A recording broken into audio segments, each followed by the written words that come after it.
buenas noches de sábado, bienvenidos todos a Más se perdió en Cuba en el Toro Televisión, donde ya estamos aquí dispuestos para entretenerles, para informarles, para opinarles, para valorarles.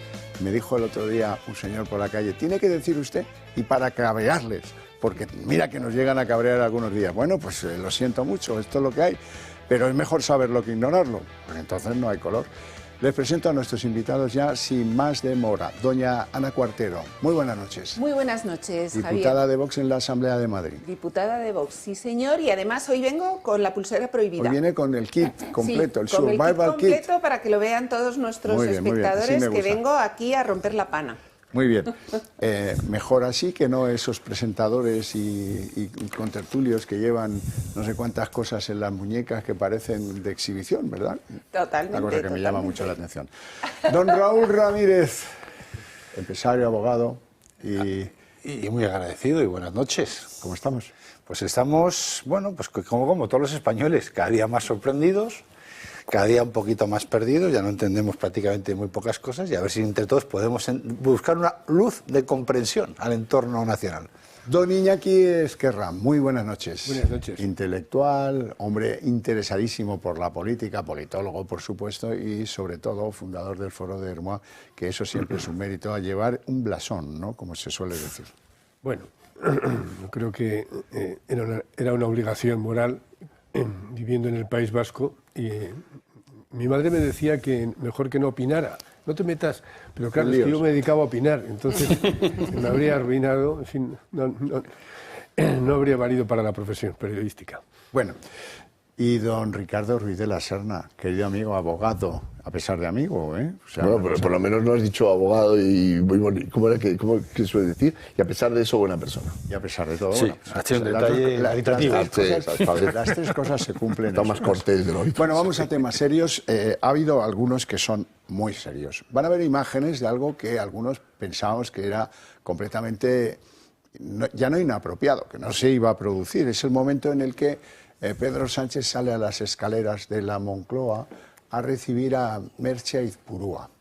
Merche Aizpurúa, como ya saben, es la portavoz de Bildu. Merche Aizpurúa, como ya saben, tuvo una condena por enaltecimiento del terrorismo en los años 60. Merche Aizpurúa ha roto una barrera, una línea roja.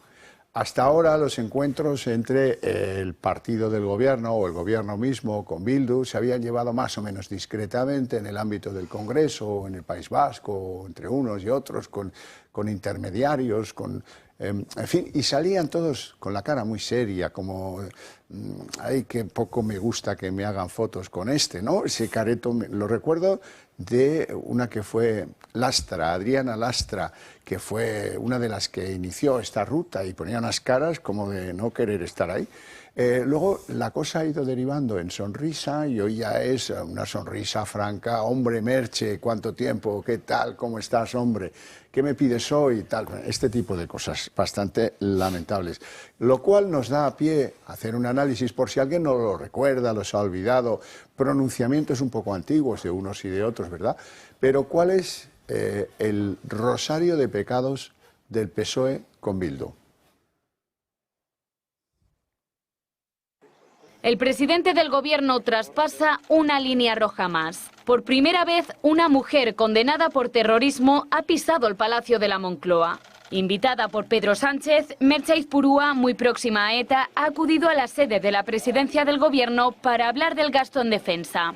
Pedro Sánchez lleva años blanqueando a Bildu, pero ahora va más allá y ofrece voz al partido para asuntos de Estado mientras deja de lado a Vox. La foto de Sánchez y Aizpurúa en la Moncloa es para muchos algo inaudito, pero las cesiones a la formación proetarra llevan años sucediéndose.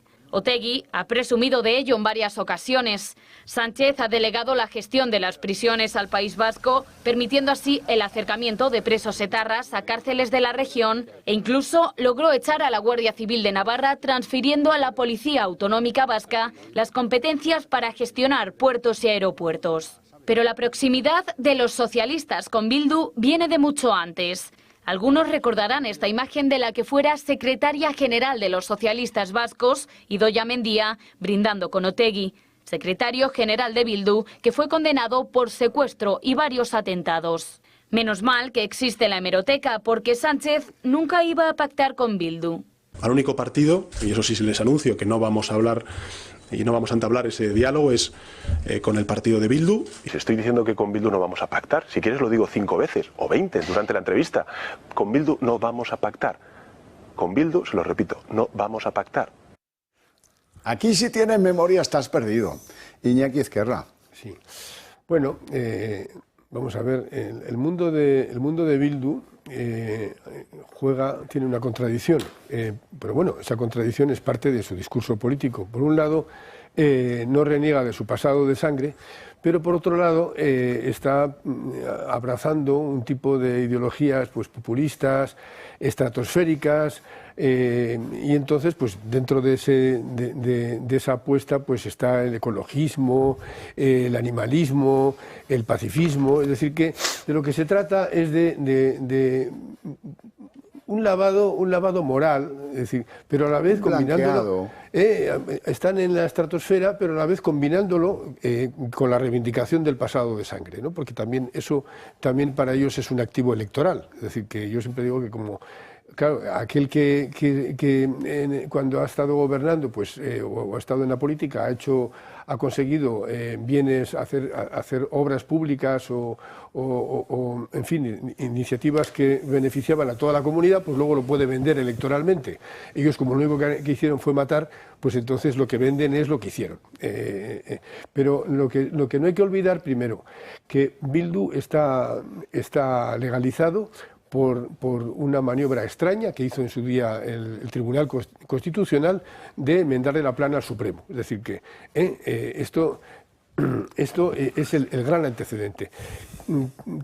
Es posible que Bildu hubiera acabado siendo legalizado, pero para eso era necesario que hubiera habido un proceso de moralización y de negación de ese pasado terrorista y de condena de ese pasado terrorista. Como no se dio ese proceso, pues a día de hoy es que, claro, cuando se habla del mundo de ETA, es que no es el pasado, es que ellos permanentemente están desautorizando la propia legalidad democrática, es decir, que están presentando todavía a día de hoy otra contradicción, porque si por un lado piensas que este es un Estado que es heredero del franquismo y no sé qué cosas más, entonces tampoco tiene sentido que vayas a ver a Pedro Sánchez, ¿no?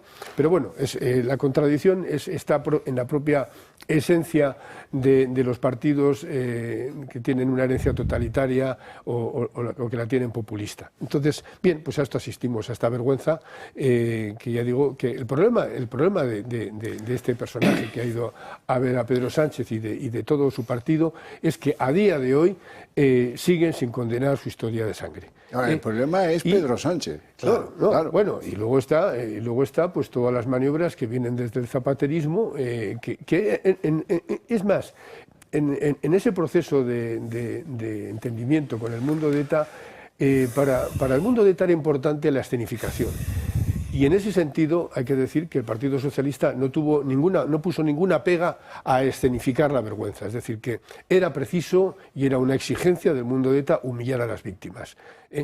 Entonces, o sea, no bastaba con negociar con ellos, no bastaba con presentar esa negociación como un paso hacia la paz, no.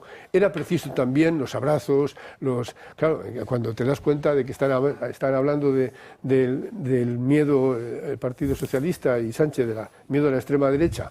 ¿Y qué es eso si no es la extrema derecha? Es decir, que un partido que en nombre de la nación es capaz de asesinar. Es decir, que tiene un pasado, mejor dicho, eso. Bueno, primero fue un partido, porque no hay que olvidar que el mundo de ETA tuvo un partido que era Herri Batasuna, y estos son herederos de aquello. Y además es que venden como un activo electoral el ser los herederos de ese mundo. Bueno, pues ya digo que si eso no es extrema derecha, eso es nazismo. Es decir, que el proceder a una limpieza étnica en nombre del nacionalismo, pues eso es la peor herencia que tenemos del siglo XX. Raúl Ramírez. Bueno, buenas noches. Vamos a pegar un pequeño giro de guión, ¿no? Es decir, a mí no es que no me preocupe o me ofenda que esa señora esté con el presidente del gobierno. A mí, voy a retomar el origen, A mí lo que ya no deja de sorprenderme y me escandaliza es que el presidente del gobierno invite a esa señora. Vamos a dar la vuelta a la tortilla, ¿no? Es decir, el ladrón es ladrón, el asesino es asesino, podemos entrar a valorar la moralidad de ambos dos, pero yo por eso no les invito a mi casa, cuando mi casa es la casa de los españoles, a los que ha atentado, a los que ha asesinado. A ver, aquí de fondo yo creo que es mucho más serio que la frivolidad de la imagen. Es decir, la idea es por qué está ahí. Vamos a empezar a preguntar por qué está ahí. Porque el señor Sánchez, como buen autócrata, ¿qué es lo que es? Ya sin tapujos, o sea, no se está escondiendo. Lo que quiere es intentar evitar ir a la Casa del Pueblo, que es el Congreso, y dar explicaciones de algo que nos afecta a esta generación y a muchísimas más. Esto no va de Sánchez. Esto va de España en los próximos 10, 15, 20 años, de entrada. Y esto ya no es del PSOE, ni del PP, ni de Vox, es del culmen de los españoles. Primero. Segundo, cruza una línea roja invitando... Yo no voy a hablar de la cuestionada legalización de Bildu, que estoy totalmente de acuerdo contigo, sino de quién está al frente de Bildu. Que es un asesino confeso, es un terrorista condenado, que no estamos hablando... Claro que no estamos hablando de una persona que se supone... No se supone nada, lo es y la tenemos enfrente. Pero es que esto al final, últimamente estamos viendo la famosa frase de cambio de opinión. Sánchez miente hasta consigo mismo y está demostrando hasta dónde es capaz. O sea, ahora en España no podemos decir ninguno que vivimos en un régimen democrático. Porque un régimen democrático inhabilitaría estas situaciones. Estamos en un régimen autocrático y tenemos que aceptarlo. Nos estamos cargando las instituciones políticas, nos hemos cargado o estamos intentando cargarnos las instituciones judiciales. Evidentemente la Casa del Pueblo ya no pinta nada y aquí hay un señor que está montando un circo para intentar seguir gobernando, intentando salir del control del Parlamento para intentar, por una sola vez, llevarnos a un punto donde parece de lógica que tengamos que ir. Pero más allá de la lógica o no de la cuestión de defensa, que no de seguridad, que es cobarde hasta con las palabras. Hombre, no es capaz de afrontar la realidad como todos nosotros. Estamos hablando de defensa y dentro de la defensa hay varias opciones, entre ellas la seguridad. Pero no solo la seguridad. Estamos hablando de la defensa y no solo de España, de la OTAN y de Europa, donde somos miembros desde hace mucho tiempo y llevamos incumpliendo los artículos que nos hacen miembros de la OTAN muchísimo tiempo a la cola de Europa. Lo que se nos está pidiendo es lo menos que cualquiera de los miembros del Estado de la OTAN en Europa. Más allá de todo eso, lo que es un escándalo es que el presidente de un gobierno vulnere al Parlamento, destroce la democracia, se ría de ella y nos ponga un asesino enfrente, con lo cual hay que negociar en paridad con el resto de fuerzas políticas elegidas democráticamente. Eso es un escándalo que no se ha visto hace muchísimos años en Europa y probablemente no vamos a verlo en España, ojalá, en muchos años. Lo que no podemos es reírle la gracia ni entrar al detalle de si Bildu o no Bildu. Bildu me parece lo que me parece, pero me parece mucho más asqueroso democráticamente que seamos capaces de blanquear a un presidente con esas actitudes hoy por hoy en España. El autocratismo, no se crean que empieza antes de las reuniones, porque el señor autócrata decide no.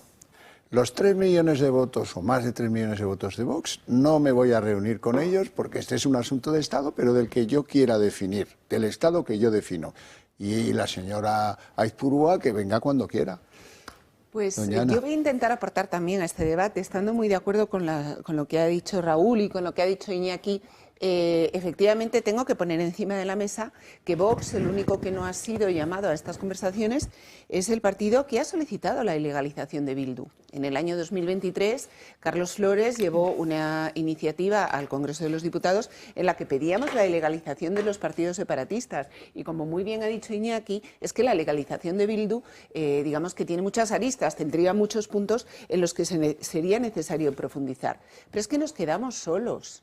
Es que el propio Partido Popular se acogió a esa resolución del Tribunal Constitucional para defender que no tenía sentido ilegalizar a Bildu. Entonces, ayer, efectivamente, como muy bien decía Raúl, se produce un hecho que además tiene muchas repercusiones, pero no solo a nivel nacional, sino, como le decía ayer en el Pleno, al Gobierno de la Comunidad de Madrid.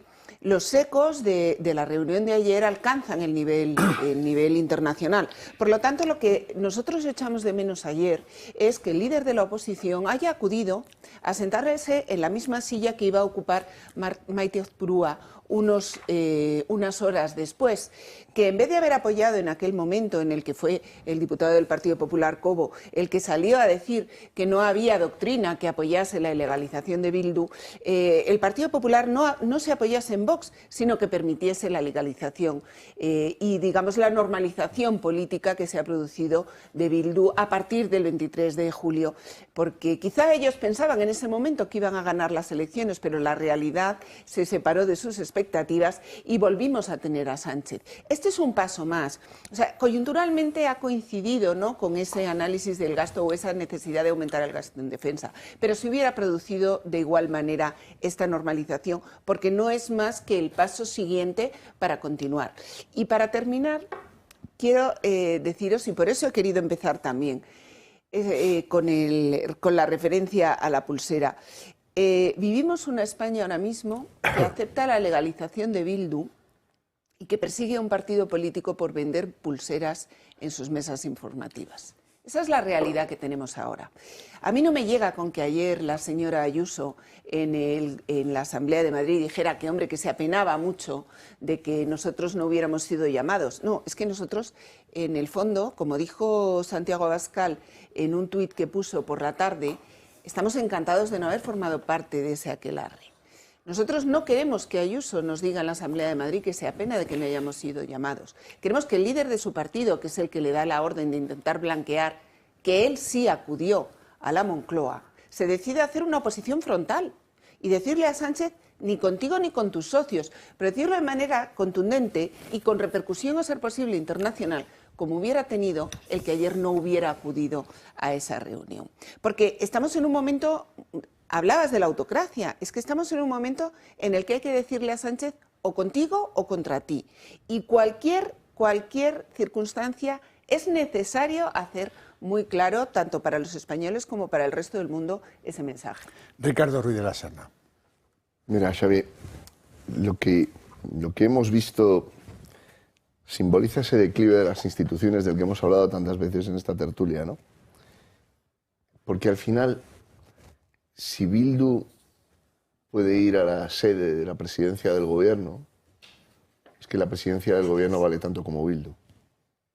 Fíjate el grado de deterioro institucional al que hemos llegado en España, Xavier, que en la presidencia del gobierno se recibe a una organización, antes Iñaki Ezquerra ha dicho una cosa sobre la que quería volver en un momento, legalizada, mejor dicho, no ilegalizada, legalizada con una sentencia muy dudosa y muy, digamos, en aquella época ya muy cuestionada y muy discutida, y que probablemente es uno de los episodios más tristes de la historia del Tribunal Constitucional, ¿no? Pero aquí la cuestión no es únicamente la legalización, aquí la cuestión es el fondo de la ideología de Bildu, que es un proyecto totalitario, un proyecto racista, y que, como el resto de aliados del Partido Socialista en este tiempo, es un proyecto de enemigos de España. Porque al final lo que hemos visto es que a los enemigos de España en la Moncloa se los recibe. Y a los que quieran acabar con la unidad nacional se los recibe. Y se los tiene por interlocutores legítimos y válidos. Luego creo que hay otro nivel de la lectura. En la Unión Europea se está produciendo algo muy preocupante, que es que se está hurtando al debate público en las instituciones la conversación en torno a las políticas que se quieren adoptar. Pedro Sánchez está huyendo del Parlamento. Y creo que esto tiene dos sentidos. El primero es que él sabe que si va al Parlamento va a tener que decir cosas y va a tener que hacer cosas que van a pasar a la historia, porque estos días que estamos viendo son días históricos. Lo que hemos visto en Rumanía, las negociaciones, las conversaciones que estamos viendo entre el gobierno estadounidense, el gobierno de la Federación de Rusia, Ucrania, etc., estos son jornadas históricas. Y a Pedro Sánchez le preocupa cómo va a pasar a la historia. Probablemente es lo único que le preocupa, junto con sus problemas, los problemas jurídicos de su entorno, cómo va a pasar a la historia. Y aquí no hay un debate, Xavi, aquí hay tres debates. Que Pedro Sánchez trata de mezclar y de confundir. El primer debate es si España necesita o no necesita una inversión urgente en defensa. Y la respuesta, sin ninguna duda, es que sí. Sin ninguna duda. Hay un segundo debate, que es cómo va a hacer España para cumplir con las obligaciones que ya tiene adquiridas en virtud del Tratado de la OTAN. y que a propósito de la inversión que está realizando no está cumpliendo.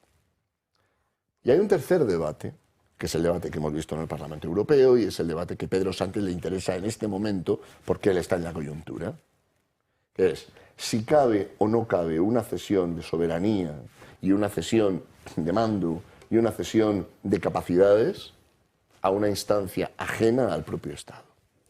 Y que no sería la OTAN, sino que sería en la sede de la Unión Europea, en el ámbito de la Unión Europea, que es el poder que Ursula von der Leyen se quiere atribuir, quiere arrogarse y quiere imponer a los Estados. Y son tres debates diferentes, los tres sobre defensa. El primero de todos es el que Pedro Sánchez quiere evitar a toda costa, que es cuál es la inversión en defensa que España necesita para garantizar la unidad nacional, la integridad territorial, para garantizar la defensa de la frontera sur, para garantizar la protección de Ceuta, Melilla y de las Canarias. Con un debate de fondo que Pedro Sánchez también quiere evitar. España no corre el riesgo de sufrir una hipotética invasión teórica.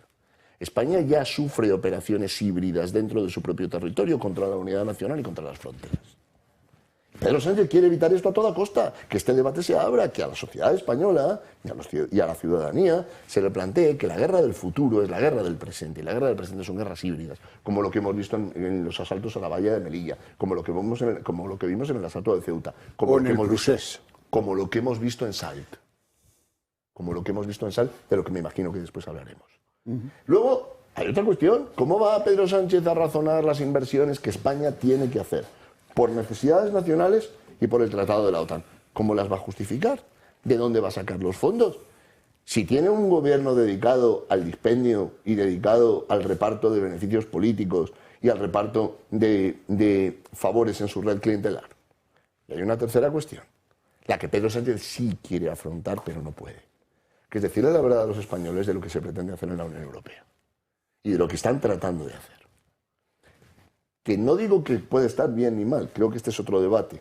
Creo que se debe abrir la discusión sobre si los Estados de la Unión Europea deben o no ceder instancias relativas a la defensa a instituciones de la Unión Europea, no digo ya de la OTAN. Bueno, vamos a ver el fracaso de las reuniones que no sirvieron para nada porque ni les contó cuándo, ni cómo, ni por qué, y porque consiguió, eso sí, que Feijóo dijera que va camino de ser un autócrata. Alberto Núñez Feijóo ha sido el encargado de abrir la ronda de contactos con Sánchez en Moncloa. Sobre la mesa, el aumento del gasto en defensa. 15 meses llevaban sin reunirse y al finalizar el encuentro, Feijóo ha sido contundente. Dice que Sánchez no tiene ningún plan de defensa. El gobierno no tiene un plan. Lo que he escuchado en esta reunión no es ni serio ni limpio. Un encuentro muy criticado por Pepa Millán. Que Sánchez no ha quedado con Feijóo, sino que Sánchez se ha quedado con Feijóo una vez más. El presidente también ha recibido a la portavoz de Bildu en el Congreso, Merche Purúa, y a la portavoz de Junts, Míriam Nogueras, quien asegura que el plan de Sánchez sobre defensa está muy verde y no adelantan si le darán su apoyo en el Congreso. Desde Esquerra lo tienen claro, votarán no a aumentar el gasto en defensa si la propuesta llega al Congreso. Con nosotros que no cuenten para gastar más, a no ser que nos expliquen muy despacito y muy bien el porqué. Podemos también reafirma su oposición y ve crítica a la legislatura. Es imposible hacer un aumento del gasto militar que implica duplicar la inversión militar en los próximos 3 años en España sin hacer recortes sociales. La legislatura está en un punto crítico. Quien sí ha manifestado al presidente su apoyo al aumento del gasto militar es el PNV. Dice Aitor Esteban que no es momento de hacer política con un tema tan delicado. Coalición Canaria, UPN o el BNG son otro de los grupos parlamentarios que también han pasado por Moncloa. Una ronda de contactos que parece ser que ha servido de poco. No se entiende que Sánchez no haya recibido a los grupos de forma conjunta y en el Parlamento. Todos han salido de Moncloa igual que han entrado. Se quejan de la poca información que ha ofrecido Sánchez y deslizan que el plan del presidente es eludir el Parlamento. Todo un paripé creado por el presidente del gobierno para que no se diga que no se ha reunido con los líderes políticos. Rinconcito para la salud más se perdió en Cuba, como cada sábado por la noche, con don Adolfo Albistur, que ya me acompaña aquí. Muy buenas noches. Pues nada, encantado. Trayendo novedades que nos simplifican la vida, ¿no? El glucómetro. El glucómetro, fíjate, hay dos preguntas que son esenciales. Es decir, ¿por qué medirme la glucosa? ¿Y cómo medirme la glucosa? El por qué es básico, es decir, la glucosa es algo que tenemos que tener controlada, porque si no tenemos controlada empezamos a tener muchos problemas. Problemas, claro, es que fíjate, cuando tú tienes la glucosa alta, en el tiempo se calcifican las arterias. Eso es como si una tubería la cierras, ¿no? Entonces, que si tienes, la muerte silenciosa. Claro, muerte silenciosa. Si tienes colesterol, pues tiene menos espacio para pasar, etcétera, etcétera. Entonces, hay que tenerla controlada. Hay gente que tenéis ya diabetes tipo 2 o prediabetes, que bueno, que lo tenéis súper controlado, pero claro, lo tenéis controlado a través del glucómetro con pinchazo, que cuesta porque al final dices, ostras, me voy a pinchar todos los días los dedos, me duele. Con esta lanza que duele, que pincha, que ensucia. Sin embargo, y luego hay personas que no lo sabéis. Un 50% de la población tiene diabetes, tiene la glucosa alta y sin embargo no lo sabe. Y esos se encuentran en ese problema que has dicho tú, la muerte silenciosa, un glaucoma, un derrame de retina, un problema cardíaco, un problema en el riñón. Entonces hay que medirse la glucosa. Ahora hay un método muy sencillo, que es simplemente colocar un glucómetro, que es este, sin pinchazo, en unos segundos le damos a un botón y va a darnos la glucosa que tenemos en nuestro teléfono, que tenemos una aplicación que es muy sencilla y de esta manera vamos a tenerla controlada. ¿Cuándo lo podemos controlar? Pues muchas veces, Xavier, es decir, podemos por la mañana, antes de comer, después de comer, para que realmente sea un control. Imagínate a nuestra gente mayor, ¿no? Que no sabemos si se lo está haciendo o no. Oye, pues mira, tranquilo, póntelo, mamá, que yo con mi móvil, es decir, el hijo con su móvil puede ver cómo está su mamá o su papá con la glucosa. Así que es un método súper sencillo y sin dolor. Además de la comodidad le veo dos ventajas. En primer lugar, una cierta capacidad para aprender, porque eso es. Voy a irme a caminar esta mañana. Dice, pues mira, me lo voy a medir antes y después y así sabré el efecto que produce una hora de caminar sobre mi glucosa en sangre. Genial. No el otro sistema, no, No. El del pinchazo, pues mira, no. Y luego, reunión de familia. Pues yo no sé si tendría que ir, a lo mejor también, oye, toma, voy a mirármelo, míralo ahora. Voy a mirármelo como estoy en este momento. Imagínate que voy a ponerme a comer y ya la tengo alta. Pues ya sé que va a haber un problema. Voy a tomar arroz o voy a tomar algún tipo de tema que tenga glucosa, que tenga azúcar, un postre. Pues así lo tengo controlado. Es la manera. A ver, la glucosa, si se tiene controlada, no da ningún problema, ninguno, cero. Una diabetes controlada es como si no la tuvieras. El problema es esos subes y bajas, esos picos, etcétera. Bueno, ventajas para nuestros espectadores. Pues mira, realmente tenéis, por un lado, os vamos a dar un servicio de telemedicina.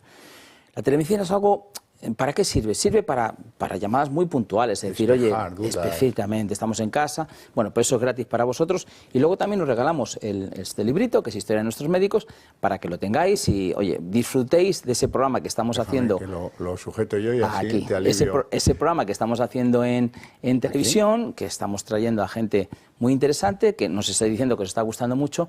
Bueno, pues ahí tenéis una parte novelada de esos programas, así que eso gratis para vosotros también. Bueno, pues muchas gracias Adolfo. A ti, Xavier. Nos vamos a publicidad.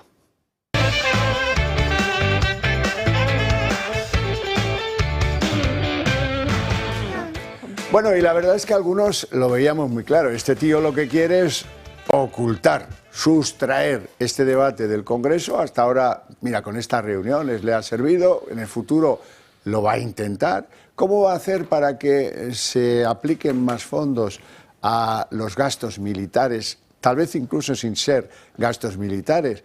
Pues con el trilerismo habitual. ¿Dónde está el garbanzo? ¿Aquí o allí? ¿Dónde está el garbanzo? Ha pasado el IFAS. Oh, pues mira, otros 5.000 millones ganados.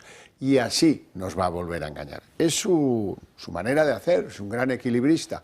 Pero luego es que resulta que él ya tampoco tiene mucho interés en engañar a nadie. Lo cuenta, ahora lo van a escuchar. Bueno, se pasará por el Parlamento lo que se tenga que pasar, pues, pero lo que no, pues eso son decisiones del Gobierno. Y ahí le va.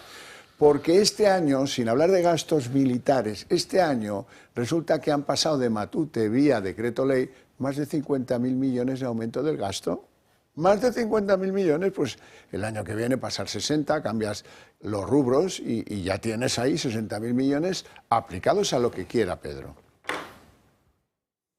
Que España está preparada para cumplir con el presupuesto en defensa del 2% del Producto Interior Bruto. Que lo importante no es gastar más, lo importante es gastar mejor y gastar juntos. Y no vamos a recortar ni un céntimo de euro en política social, en cohesión social, para hacer frente a este compromiso que tenemos con Europa, y todas aquellas cosas que tengan que pasar por el Parlamento pasarán por el Parlamento, como no puede ser de otra manera. Y otras cosas que tengan más que ver con la gestión del Gobierno de España, pues tendrán que ser aceleradas y gestionadas por el Gobierno de España. No hay mucho más debate en esta cuestión. No hay mucho más, si acaso uno o dos. A lo mejor hasta ponen al doctor Simón al frente del control del gasto que se va a hacer en lo de seguridad, ¿eh? No vayamos a decir en gastos militares, que eso está prohibido.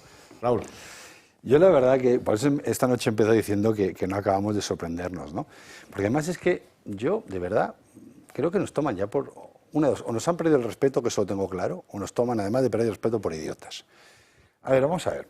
Este señor tiene, entre sus múltiples elementos positivos, al que pasará la historia, uno de ellos es por haber disparado la deuda española. De momento, sin haber metido, como tú dices, de Matute, lo que quiere meter. Lo segundo es que, como siempre, es el famoso buenismo social, ¿no?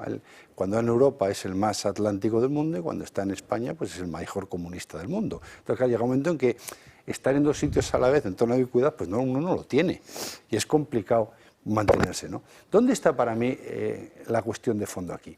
Pues yo voy a introducir un elemento más en el debate, que son los presupuestos generales del Estado. Él tenía un problema gordísimo a la hora de intentar aprobar un presupuesto general del Estado, entre otras cosas porque gobierna con terroristas y con golpistas. Y el garbanzo no lo mueve, Xavier, yo no comparto, lo reparte, siempre a los mismos, eso sí, siempre va a los mismos. Entonces, a partir de ahí, esto es un elemento más a explicar o a dar patada adelante al presupuesto general del Estado, porque evidentemente, ¿de dónde va a salir el dinero? Pues Europa ha sido muy clara, dice, cada país que se arregle. ¿Vale? Aquí no vamos a seguir pagando la fiesta de nadie, cada país que se arregle. Y recordar que España tiene una aportación del PIB del 1,2 cuando debería estar en el 2 y el compromiso es el 3. Si hacemos números, las cifras son estratosféricas. Por tanto, es imposible no recortar en gastos sociales y al mismo tiempo cumplir con el compromiso europeo. O mejor dicho, es posible hacerlo endeudando a España 3 veces más de lo que ya lo ha hecho. Cualquiera de los 4 escenarios son desastrosos para la economía española. Cuando el propio Banco de España, la previsión de los próximos años, educadamente ha dicho escenario incierto. Y repite la palabra incierto en el informe 7 veces. Con lo cual, más que incierto, cuando se dice incierto, es bastante oscuro. Por tanto, lo que no podemos es creernos la película de si lo hay cuestión de fondo de no llevarlo al Parlamento por no tener que dar explicaciones, es evidente.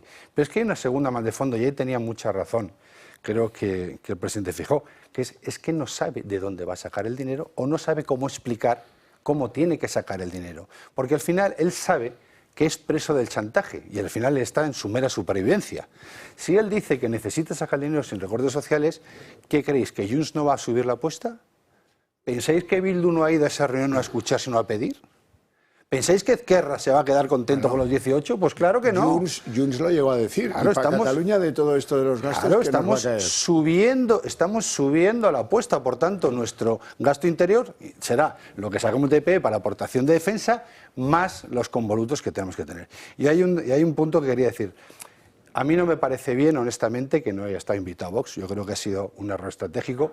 Pero a mí sí me parece, como ciudadano, yo no pertenezco a ningún partido político, que el presidente Feijóo haya ido, porque al final yo creo que tiene que ir indistintamente y ha salido diciendo lo que ha dicho. He venido a hacer el tonto, me ha despachado en 30 minutos, no me ha dicho nada de nada, ¿no?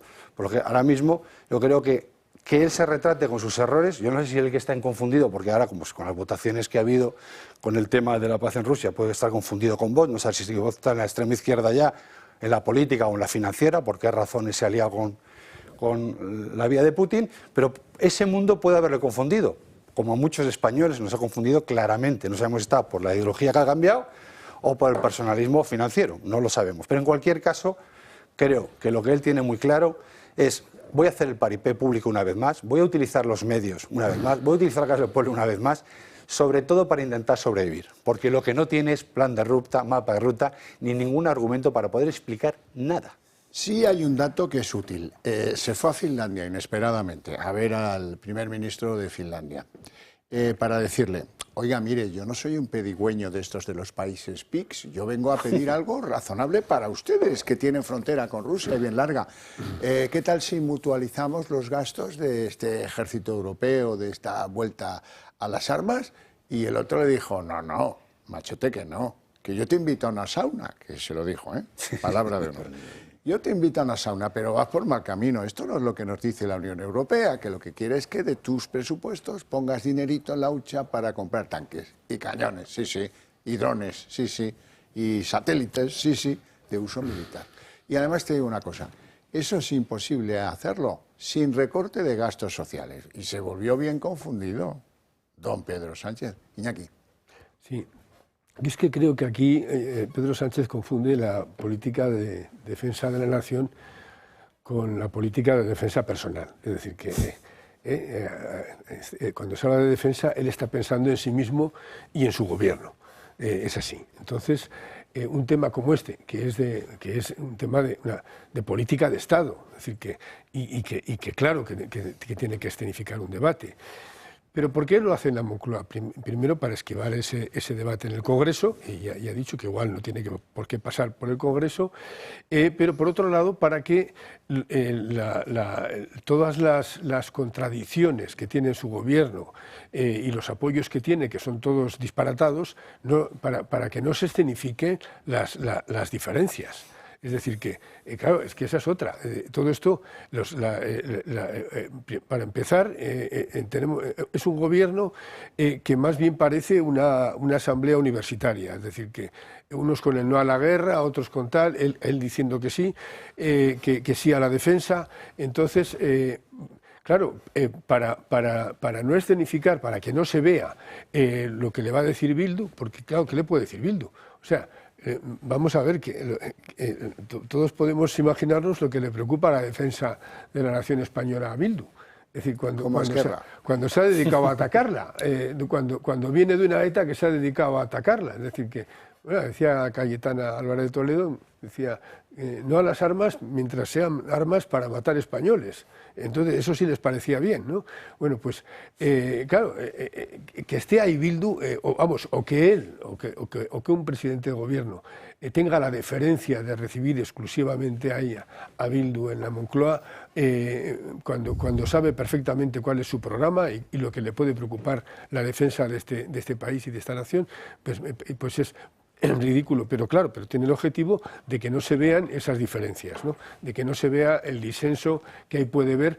Y claro, y por otra parte, es que al recibirlos en la Moncloa, por otra parte, es que está poniendo a la misma categoría, como si tuvieran los mismos votos, los de Bildu, el BNG, tal, al Partido Popular o vamos a decir a Vox, es decir, que son 3 millones de votos. Entonces, claro, de esa manera todos parecen que ya digo que tienen el mismo rasero electoral en cuanto a apoyos en votos. Entonces, bueno, pues me parece, ya digo, un disparate y es efectivamente una manera autocrática de manejarse y sobre todo, y luego termino, la parte del dinero, o sea, voy a ver de dónde lo saco, o sea, es como si la defensa fuera, el sacar dinero fuera una cuestión suya. Vamos a ver, como decía Raúl, está la deuda española, que ya, bueno, creo que vamos al galope hacia los 2 billones, ¿no? Entonces, claro, no es que tendría que haber recortes. Lo primero que tendría que anunciar es un plan de austeridad. Es decir, que para cumplir con la defensa tenemos que hacer un plan de austeridad y no ya en recortes sociales, en recortes de todo tipo. Es que para empezar, tenemos un gobierno, que ahí lo que hay es overbooking de ministros, la cantidad de asesores, la cantidad de funcionarios que todavía ha creado nuevos. Y amigas. De amigos, de amigas, de parientes, de parientas. De brasileñas. En fin, sí, bueno. Entonces, A ver, es que es una cosa como yo me lo guiso, yo me lo como. O sea, en fin, es todo un disparate. O sea, él es el que nos va a sacar las castañas del fuego. En fin, y luego, pues ya digo que es un debate, además, estamos en un tiempo de paréntesis. Un tipo de paréntesis por el debate que hay con la guerra de Ucrania, en el que no se pueden dar por hecho, se están haciendo afirmaciones disparatadas. Por ejemplo, el otro día estaba oyéndole a Carolina Vescansa que daba por hecho que la OTAN ha desaparecido. Vamos a ver, no, es que estamos ante un nuevo paradigma de la geopolítica internacional. Esas frases... El paradigma Vescansa, famoso. Es el paradigma Vescansa. Es que estas frases, o sea, esto supone un antes y un después. Mire, vamos a ver, tenemos un presidente, tenemos un presidente de Estados Unidos muy peculiar, que ha abierto un periodo de paréntesis que no sabemos en qué va a concluir, pero por de pronto las bases españolas, la de Morón de la Frontera y la derrota, siguen tranquilamente en España y nadie ha hablado de quitarlas y de eliminarlas.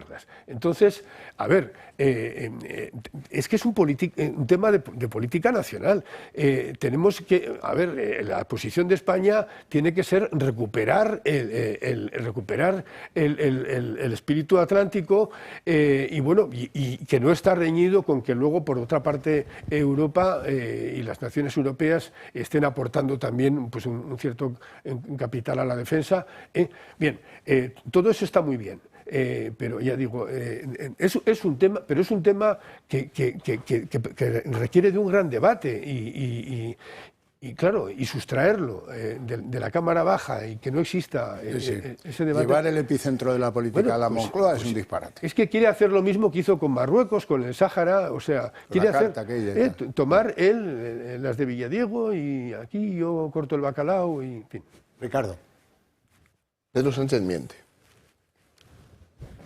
Por una parte... ¿En serio? Sí. Por una parte, lo peor es que en este caso le está mintiendo a gente... Está mintiendo a gente a la que no es fácil mentirle.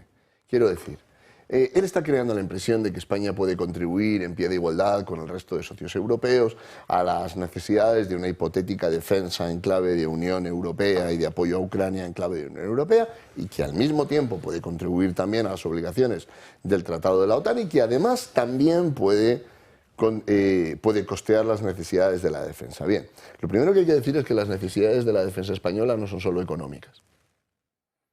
La situación a la que tantos años de gobiernos socialistas y socialdemócratas han llevado a nuestro país es un estado mucho más deteriorado de lo que Pedro Sánchez quiere mostrar.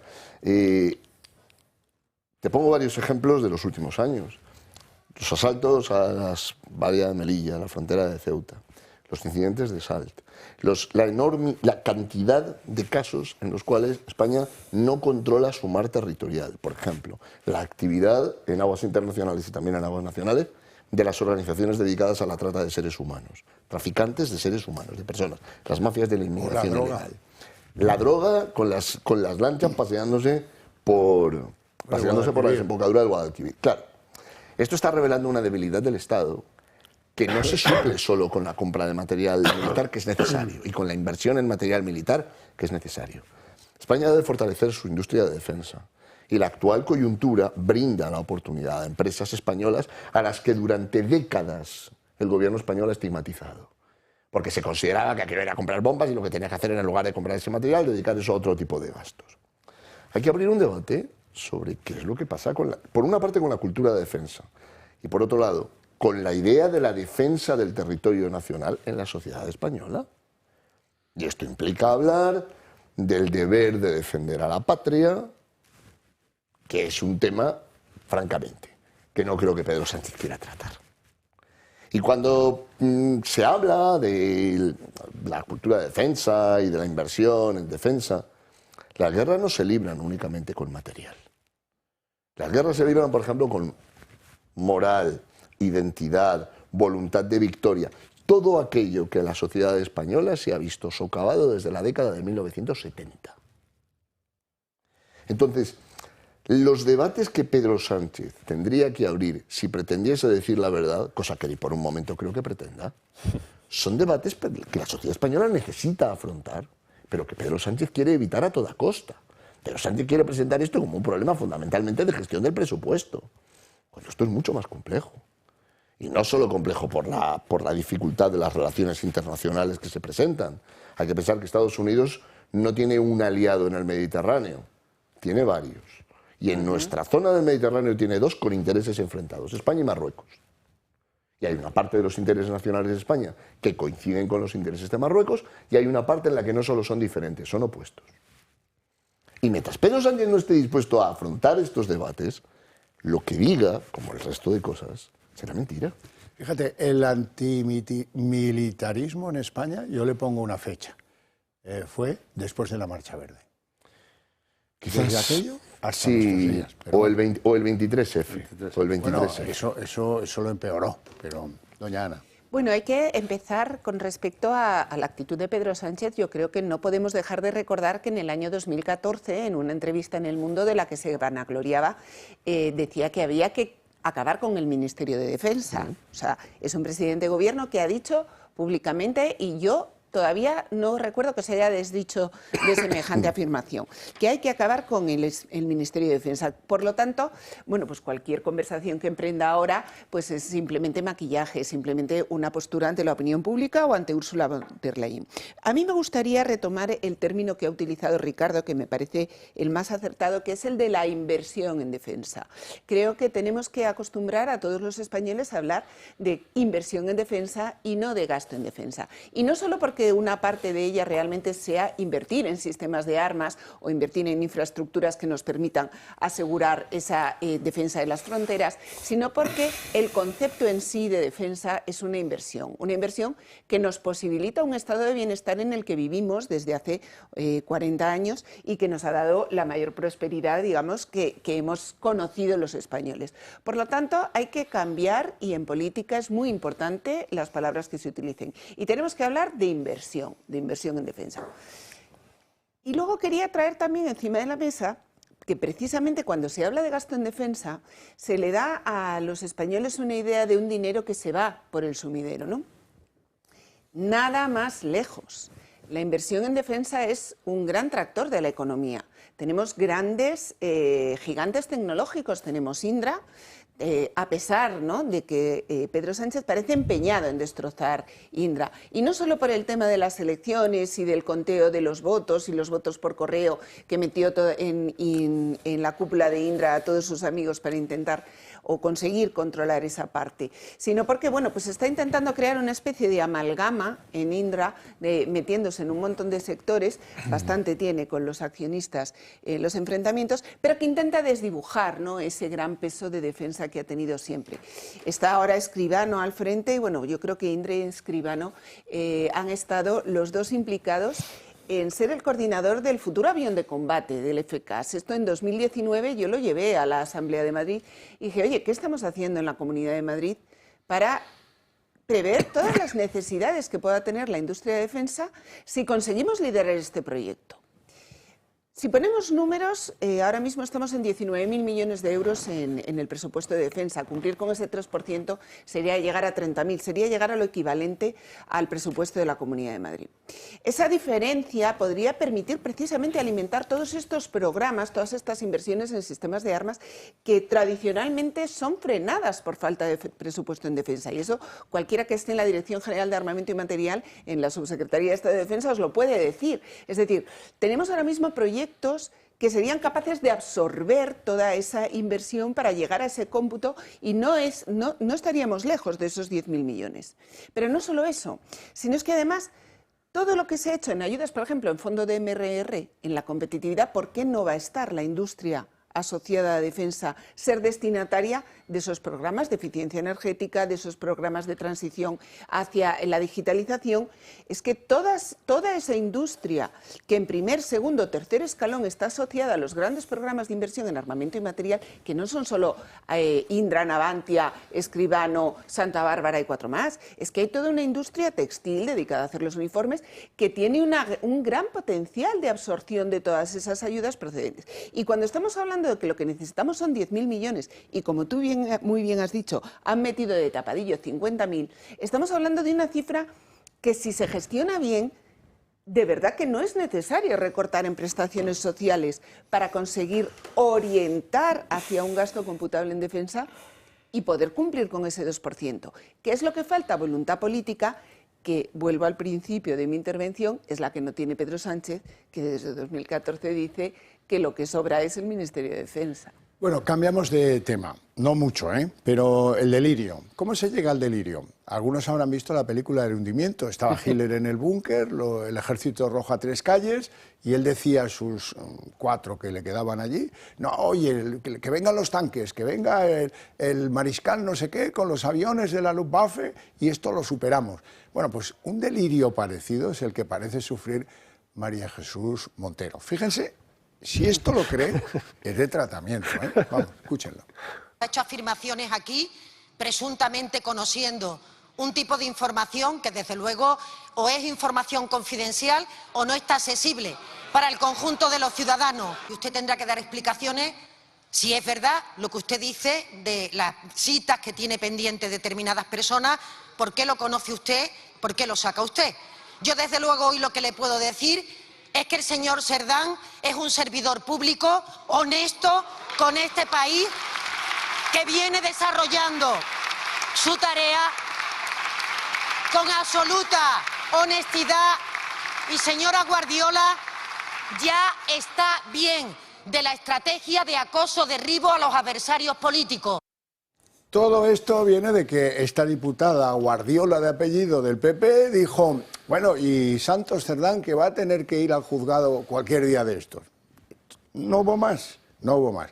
Y esta señora que dice esto es la que, por cierto, que le han pedido que pase por un acto de conciliación en abril, porque le pide el pareja de Ayuso 40.000 euros, porque un día esta señora dijo que este señor era un golfo, que ella tenía los datos y que en los próximos días van a venir informaciones que van a acreditar lo que yo digo, que nunca llegaron, por cierto. Entonces, pues claro, es un poco delirante. O sea, esta señora se cree o dice, no hay respeto por el Congreso, dice en la sede de la soberanía popular, dice, no, es que usted seguro que recibe información de los jueces, confidencial. Sí, hombre, a carretillas la recibe, así le va al PP, de recibir información confidencial de los jueces.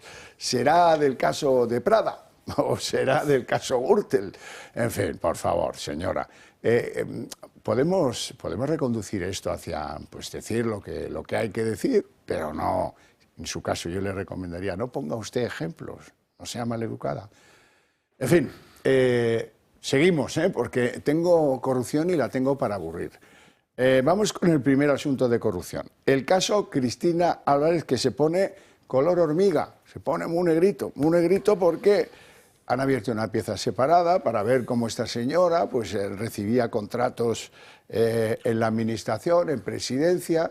Han citado a declarar, como ya saben, a su Bolaños, porque su Bolaños era que era secretario entonces de Moncloa, y el que ordenó o firmó pues que la contratasen, siendo que había sido la secretaria en el mundo de lo privado de Begoña Gómez, y Cristina Álvarez pues empezó a firmar correos y a pedir dinero y a realizar gestiones para que el software de la Complutense se quedara en manos de la señora presidenta. En fin, que pinta negro. Juan Carlos Peinado ya investiga un posible delito de malversación en la contratación de Cristina Álvarez, la asesora de Begoña Gómez en la Moncloa. Abre para ello una pieza separada en el caso Begoña Gómez y pide citar como testigo a Félix Bolaños. Y si ahora se considera que yo con mi testimonio puedo aportar algo, puedo ser útil en la medida de mis posibilidades, poco, mucho, nada, pues por supuesto que ahí estaré y por supuesto que intentaré ser útil. ¿Te la ha sorprendido? Sí. Un nuevo paso en la investigación que toma Peinado tras las declaraciones de la propia Álvarez y de Alfredo González, la persona que a petición de Félix Bolaños habría propuesto su nombramiento en la Moncloa y que en aquel momento estaba bajo órdenes del ahora ministro. El magistrado pone también el foco sobre un informe realizado por la Presidencia del Gobierno en el que se detalla la propuesta de nombramiento de Álvarez, así como sus funciones en el cargo o la remuneración recibida. Ahora, con la citación de Bolaños, Peinado pretende aclarar si hubo malversación de caudales públicos en la contratación de Cristina Álvarez. En aquel momento, Bolaños aún no era ministro, sino secretario general de la presidencia del Gobierno. Por ello, su declaración, fechada el 16 de abril, será presencial y en su despacho del Ministerio de Justicia. El magistrado abre esta nueva vía de investigación tras imputar a la propia Álvarez. En diciembre declaró como testigo y aseguró haber sido contratada para ayudar a Begoña Gómez con temas tanto oficiales como privados. Después fue citada en febrero como investigada, momento en el que negó haber realizado gestiones para beneficio propio o de Begoña Gómez. Álvarez ha recurrido su imputación y acusa al juez Peinado de tenderle una trampa. Si finalmente se confirma la malversación, este delito tendría que sumarse al tráfico de influencias, corrupción en los negocios, apropiación indebida e intrusismo laboral. Miren, he oído a Bolaños decir, si puedo ser útil, Bolaños, me ha entrado un dolor. Vamos a una pausa de publicidad que me tomo una aspirina.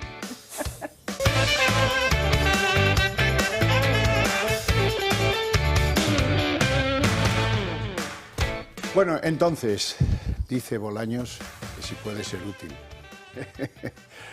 No sé dónde te van a contratar, macho. El día que dejes de ser triministro, tienes un futuro en la abogacía descriptible. En Ruanda, en Botswana, Zimbabue tal vez. Yo creo que como protagonista de alguna de las óperas del Hermanísimo quizá hacía buen papel, porque la verdad es que es increíble. Bueno, mira, Cristina Álvarez. Ya sabéis que estamos a punto de evacuar el dictamen de la comisión de investigación, ¿no? Y la verdad es que este personaje, esta Cristina Álvarez, yo quiero recordaros que tiene una hermana llamada Esther Álvarez. Cristina Álvarez conoció a Begoña Gómez en la famosa empresa Inmark, ¿no? Y desde entonces sus vidas han estado hacía encuestas unidas. Por las calles. Sí. Desde entonces sus destinos se unieron, ¿no? Pero es que además esta Cristina Álvarez, junto con su hermana Esther Álvarez, estaban en una entidad que se dedicaba a dar cursos, que era un poco, digamos, de tamaño mediano, que se llama IDCSEM.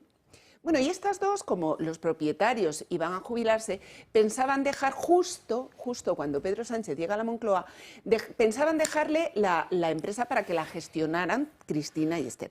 Las dos dan la espantada, Cristina se va con Begoña Gómez a la Moncloa, ¿y a dónde se va Esther? Ojo, a la Complutense, a la Escuela de Gobierno, que todavía no era Escuela de Gobierno, sino Centro de Estudios Superiores de Gestión, y empieza a desarrollar un máster de logística. Dejan vendidos a los profesores que estaban dando y empiezan, una por un lado, a preparar la trama complutense y la otra se queda con Begoña Gómez para ayudarle con el tema del Africa Center.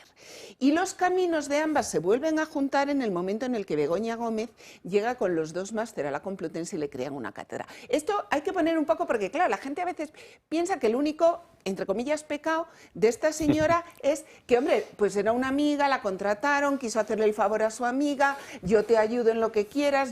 No. Esto es una operación que viene de muy largo, de las hermanísimas, junto con Begoña Gómez, para irse preparando todo el terreno. Y os podría contar como esto 1000 hilos en los que se ve cómo efectivamente, que es lo que intentaremos trasladar en ese dictamen que ya, bueno, cerramos la comisión de investigación la pasada semana, porque, bueno, ya sabéis que Pedro Sánchez finalmente no viene, y entonces ahora estamos junto con el Partido Popular, codo con codo, trabajando en ese dictamen, sobre todo para que tenga todos los indicios, que se pueda elevar a Fiscalía, que lo aprobemos en pleno, y se pueda elevar a Fiscalía para nutrir, por supuesto. Nosotras sí que estamos ayudaremos en todo lo posible, porque a mí, yo creo que el juez no me va a llamar. Sí que van a ser Seremos útiles, ¿no? Yo espero que Bolaño lo que haga es decir la verdad.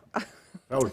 A ver, Bolaños y la verdad son antónimos. O sea, es que es imposible. Pero como cualquier socialista de pro, la verdad, sinceridad y ser socialista en España, por desgracia, no lo digo porque me alegre, por desgracia, porque hay mucha gente socialista de pro, pues son antónimos reales y políticos, por supuesto.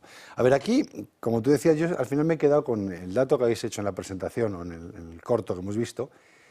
Cuando hemos empezado ya a enumerar los presuntos delitos de la ínclita, ¿vale? Ya es que teníamos que dedicar un programa solamente a enumerarlos. O sea, ¿Qué más? Cada semana que pasa se le imputa a uno. Has explicado, yo no conocía la historia y cosa que te agradezco, la has explicado además muy bien, pero esto viene a confirmar lo que todos sabemos, lo que todos pensamos, lo que los jueces están instruyendo y lo que esperemos que sepan fallar, ¿no? Es decir, esta trama efectivamente es una trama muy bien armada. Si esta gente hubiera dedicado esos esfuerzos para robar a su función pública en la política, menudo país que tendríamos.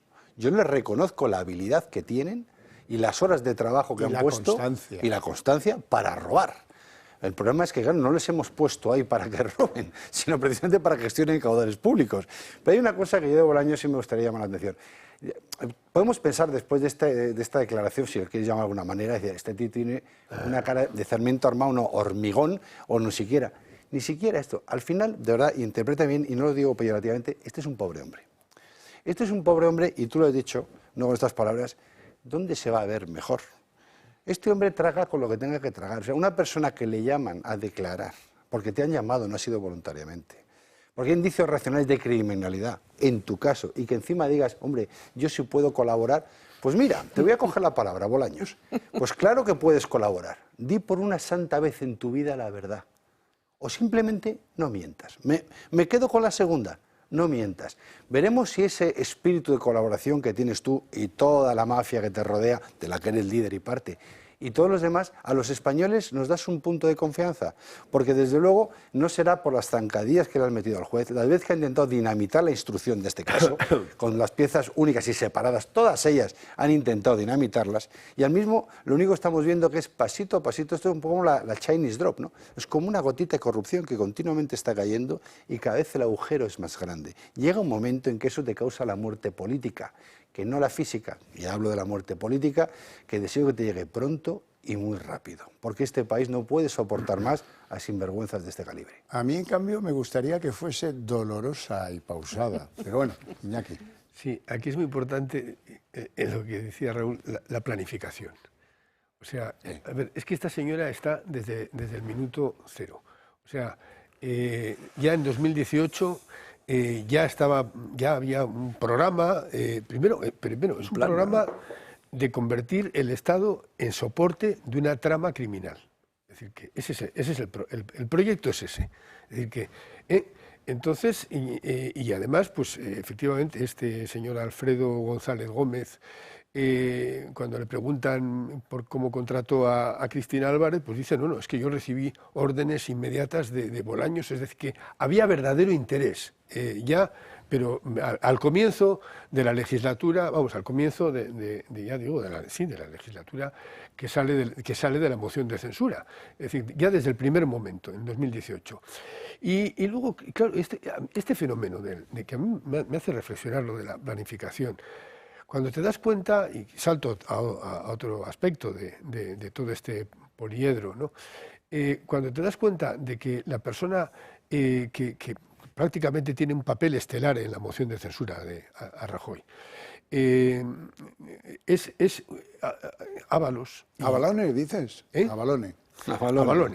Cuando te das cuenta de que tiene dos primero tiene un papel estelar urdiendo la moción, y luego en las dos intervenciones que tiene en el Congreso, hablando, vamos a ver, corrupción. La decencia, sí, es algo esencial en la política. Hablan de la decencia. Por cierto, que también me acuerdo aquel famoso debate de Pedro Sánchez llamándole indecente a Rajoy.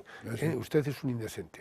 Bueno, la decencia. Me acuerdo que hablaba Ábalos en aquellas dos intervenciones que tuvo, hablaba hasta de patriotismo, es decir, que de código ético, de ejemplaridad. Claro, esta gente estaba... Es que te resulta asombroso, o sea, cuando estaban diciendo eso, estaban pensando en montar todo lo que estamos viendo. La desfachatez con lo que hacen las cosas. La desfachatez, o sea, el hacer un discurso lleno de flores y pajaritos y a la vez estar pensando en cómo la vamos a armar, y ya digo, es convertir el Estado, el proyecto es ese, convertir el Estado en el soporte material de una trama criminal.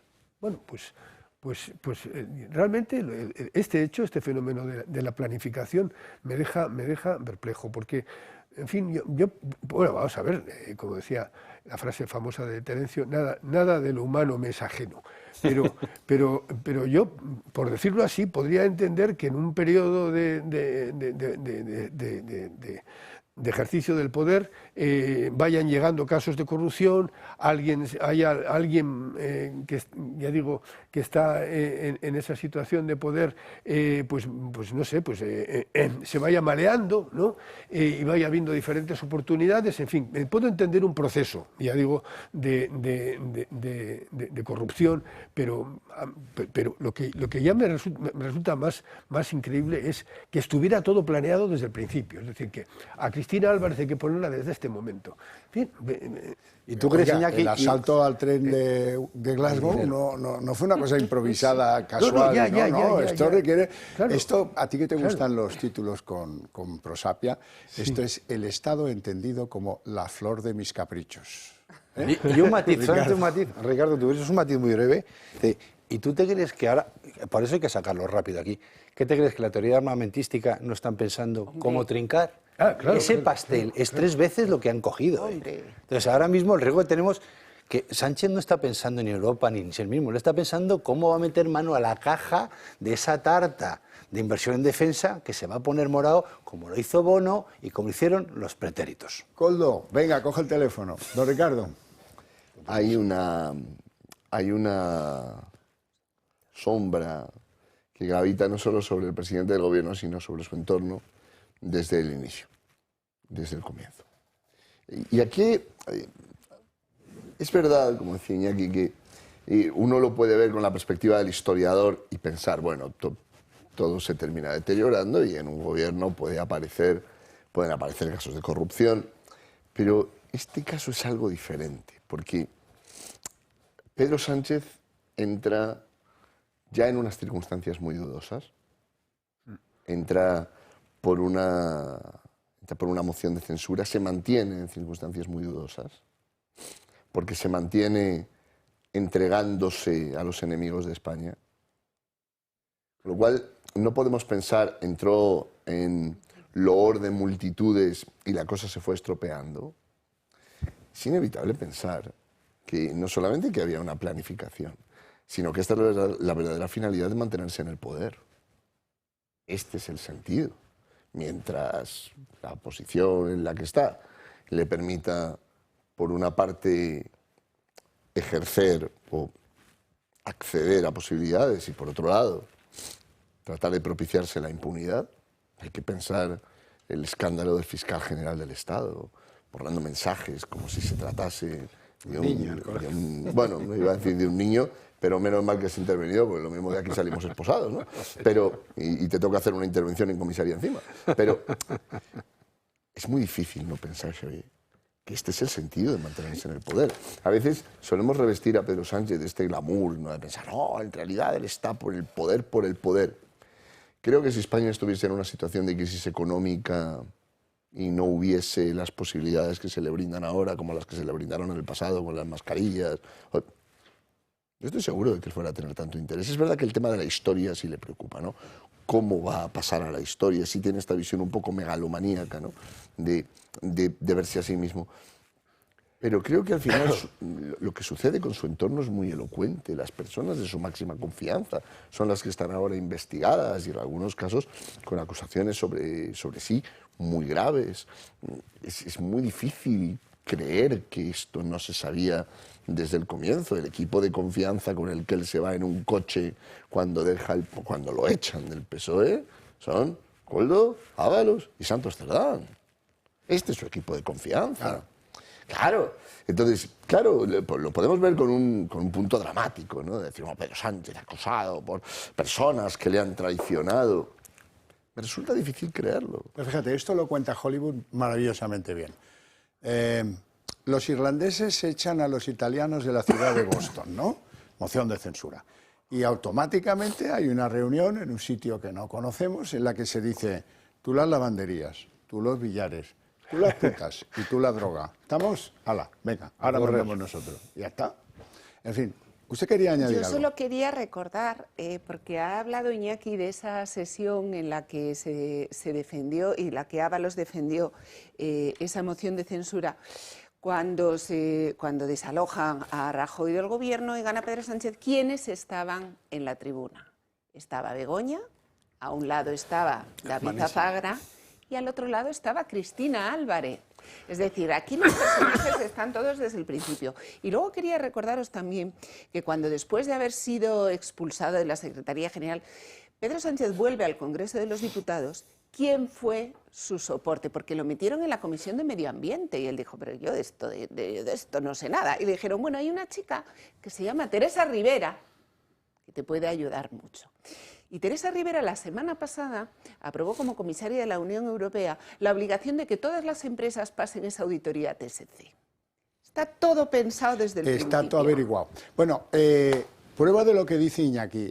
Juzgado de Badajoz, el hermano, oye, que aparezcan correos que se tienen de casualidad, pero que aparezcan correos que antes de llegar ya le llamaban el hermanísimo. Dice, no, me acuerdo de uno que fue a declarar al juzgado y dijo, me acabo de enterar de que era hermano. No le bastaba con que hablan igual. Bueno, en fin, brutal. O sea, que antes de llegar a unos les ponen a buscarle piso, a otros a definir las circunstancias del concurso para que le cayera a él, porque le tenía que caer a él. Y encima se choteaban siendo socialistas, se choteaban y decían, no, oye, asunto hermanísimo, ¿cómo lleváis las condiciones que hacen que al muchacho le vaya a caer el cargo sí o sí? ¿Y cómo tenéis lo del piso? Y luego ya cuando venga, ya si acaso hablamos de que cobre, pero no venga a trabajar. Brutal. Esta semana pasaba por esta casa Luis María Pardo y el hombre de Justicia Europa, al que hay que rendir un homenaje porque están haciendo un gran trabajo. Y nos contaba cómo han llegado a estos correos. Es interesante, no, lo siguiente.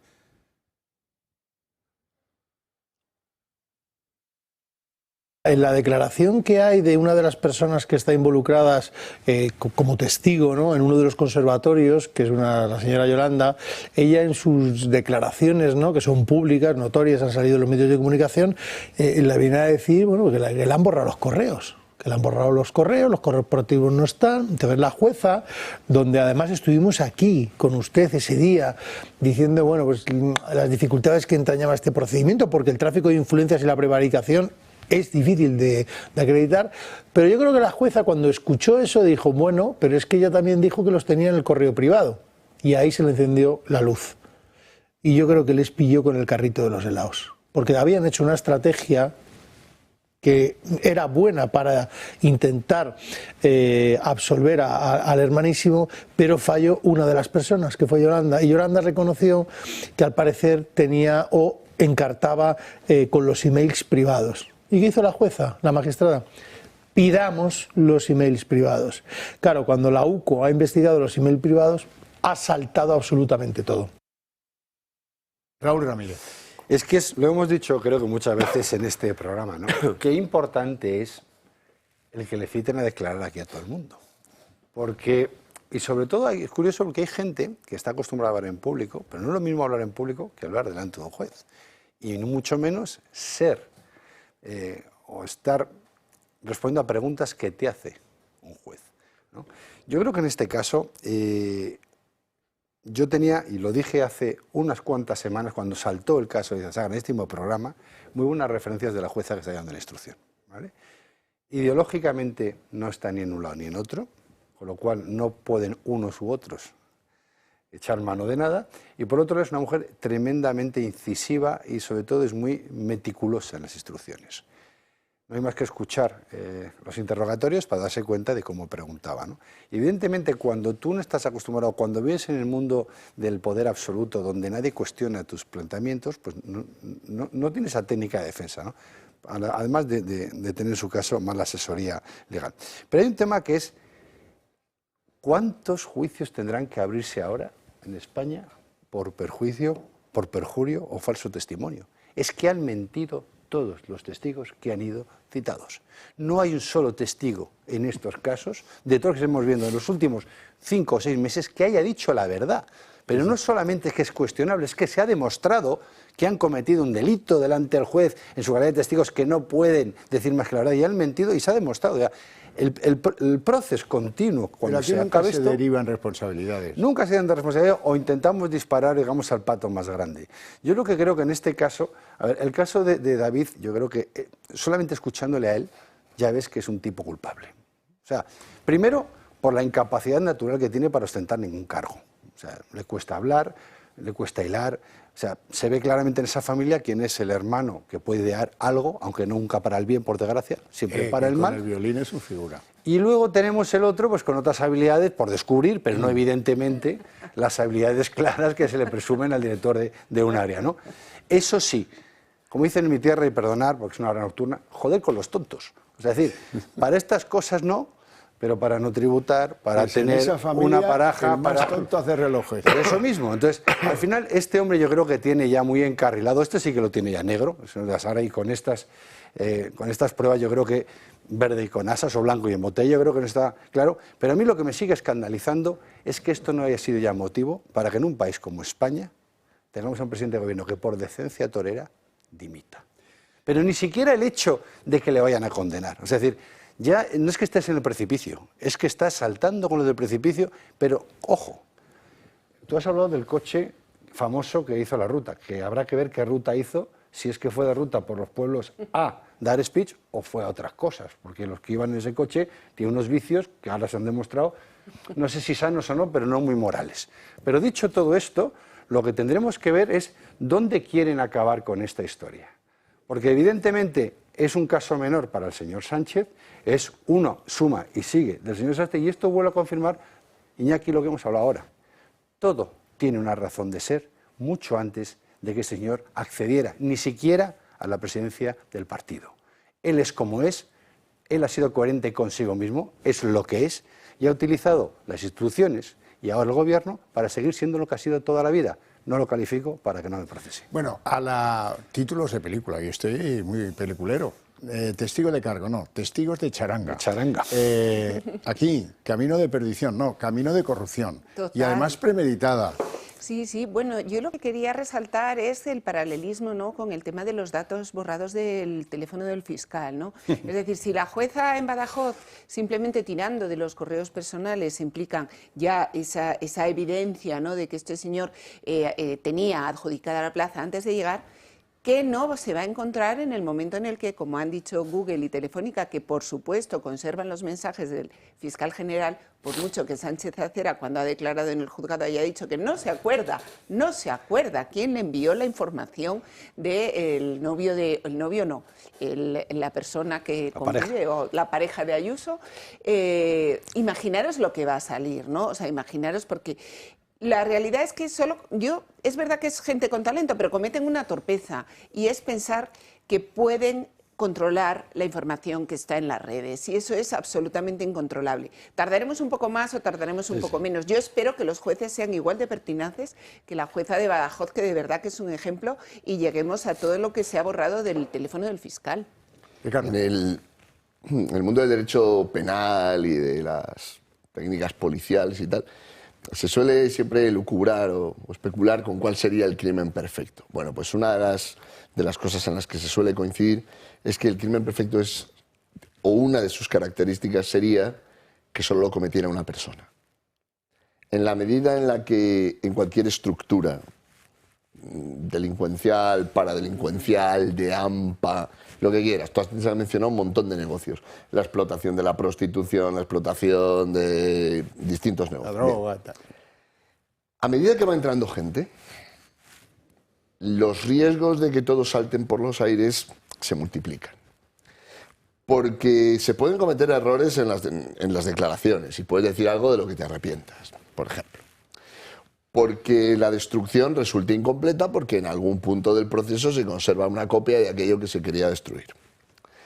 Porque a alguna persona se le han hecho promesas de impunidad o de condenas leves que después no se pueden honrar. Y entonces, claro, pues si a mí me habían prometido tal a cambio de que yo guardara silencio y ahora resulta que no, yo, como se dice vulgarmente, tiro de la manta, ¿no?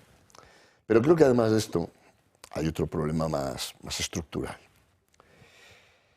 Hay ciertas situaciones que son tan difíciles de justificar, de explicar, que por mucho que aparentemente cada detalle pueda tener una explicación, el conjunto de aquello que se ha creado es clamoroso y huele. Claro. Y eso un juez de instrucción lo puede detectar. Es decir, si yo tomo cada pregunta aisladamente, usted tiene una respuesta, pero cuando vemos el conjunto de sus respuestas y el conjunto de la situación que se da, esto resulta increíble. Entonces, si uno va viendo que había información de quién venía, de las características de la plaza que se ofertaban, que el propio que declara no sabía ni dónde quedaba su oficina, por mucho que pueda haber una digamos, no me gusta la palabra explicación, pero una respuesta coherente para cada pregunta, el conjunto final resulta increíble. Y esto es lo que está sucediendo. Es muy difícil ya de creer que allí nadie supiera de qué se trataba o quién era la persona que accedía a la plaza y la persona por quien se estaba interesando, ¿no? El hermanísimo. Pausa para la publicidad, volvemos enseguida.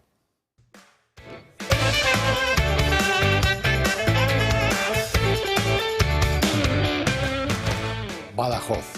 Antes de convocarse el concurso ya le buscaban piso, ya le buscaban las condiciones apropiadas, ya le llamaban hermanísimo y luego dicen, no sabía quién era este, Iñaki Ezquerra. Sí, yo siguiendo con lo que comentaba Ricardo, de que claro, cuando son tantos los que se quieren, los corruptos, claro, salta por algún lado. Es decir, que, claro, aquí lo que ha pasado es que la avaricia ha roto el saco. Es decir, que siempre suelo utilizar una expresión, ya que hablan tanto de lo sostenible, ¿no? O sea, tradicionalmente lo que había era un nivel de corrupción sostenible, ¿no?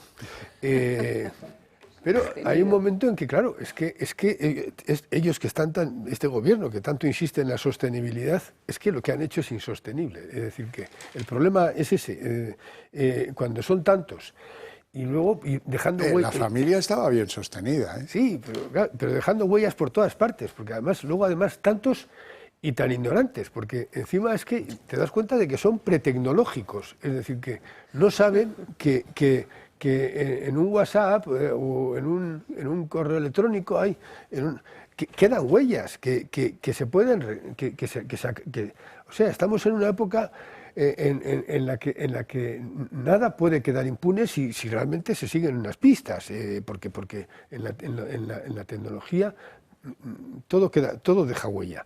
Entonces, en fin, ya digo, es bastante insólito. Ha habido una cosa o sea, contrasta los errores y los disparates por otra parte, con la planificación, ¿no? Ha habido una cosa que decía Ana, y es que en la tribuna de la moción de censura estaban ya los personajes. A mí esto me parece que está bien porque es una novela... El gato pardo. No, sobre todo porque hay un planteamiento novelístico. Tanto que se habla del relato, ¿no? Todo el mundo está dando el tostón con el relato, y me quiero hacer con el relato. Aquí los personajes están desde el principio, es decir, que es un relato clásico. Hay planteamiento, nudo y desenlace. Entonces, yo agradezco una novela cuando ya no se suele hacer, pero yo agradezco una novela cuando desde el principio, ya en el primer capítulo, en el segundo, te dan todos los personajes, más o menos los personajes básicos, y ya sabes a qué atenerte, ¿no? Ahí no va a haber experimentalismo, ¿no? Por ejemplo, pues me piden que regrese la novela de Andrés Trapiello, está planteada de esa manera, ¿no? Novelón. Entonces, que yo la recomiendo, por cierto, pues agradeces que ya está todo planteado desde las primeras páginas. Y aquí, pues, ya digo, sorprende por un lado la planificación que hay, la exposición que hay, y tan literaria, pero luego, ya digo, los errores que cometen. O sea, los errores que cometen son, pues no sé... Pretecnológicos. Pretecnológicos, sí. ¿Tú querías añadir algo? Pero muy rápido. Fijaros la degradación de toda esta tropa, ¿no? que antes en España estamos cabreados por las redes clientelares, ¿no? Las puertas giratorias, y hemos acabado en los jetas clientelares. Es que ya no es cuestión ni de trabajar en una empresa pública ni enchufarlos, es que lo quieren llevarse un muerto sin trabajar. Y la democracia ha pasado de los años 80 del pelotazo y los 90, donde los políticos enchufaban a sus amigos en las empresas, unos consejos de administración que por lo menos tenían que ir a trabajar, aunque hicieran bien o mal, y estamos en los 2020-25, donde el político tiene que enchufar a su amigo y familiares con salarios públicos en empresas públicas donde no se va a trabajar. Un auténtico despropósito. Bueno, vamos a ver, tema peliagudo. No se puede estar por la mañana diciendo que estás a favor de la abolición de la prostitución y luego utilizarla. No se puede, es inmoral, falto de ética, falto de principios.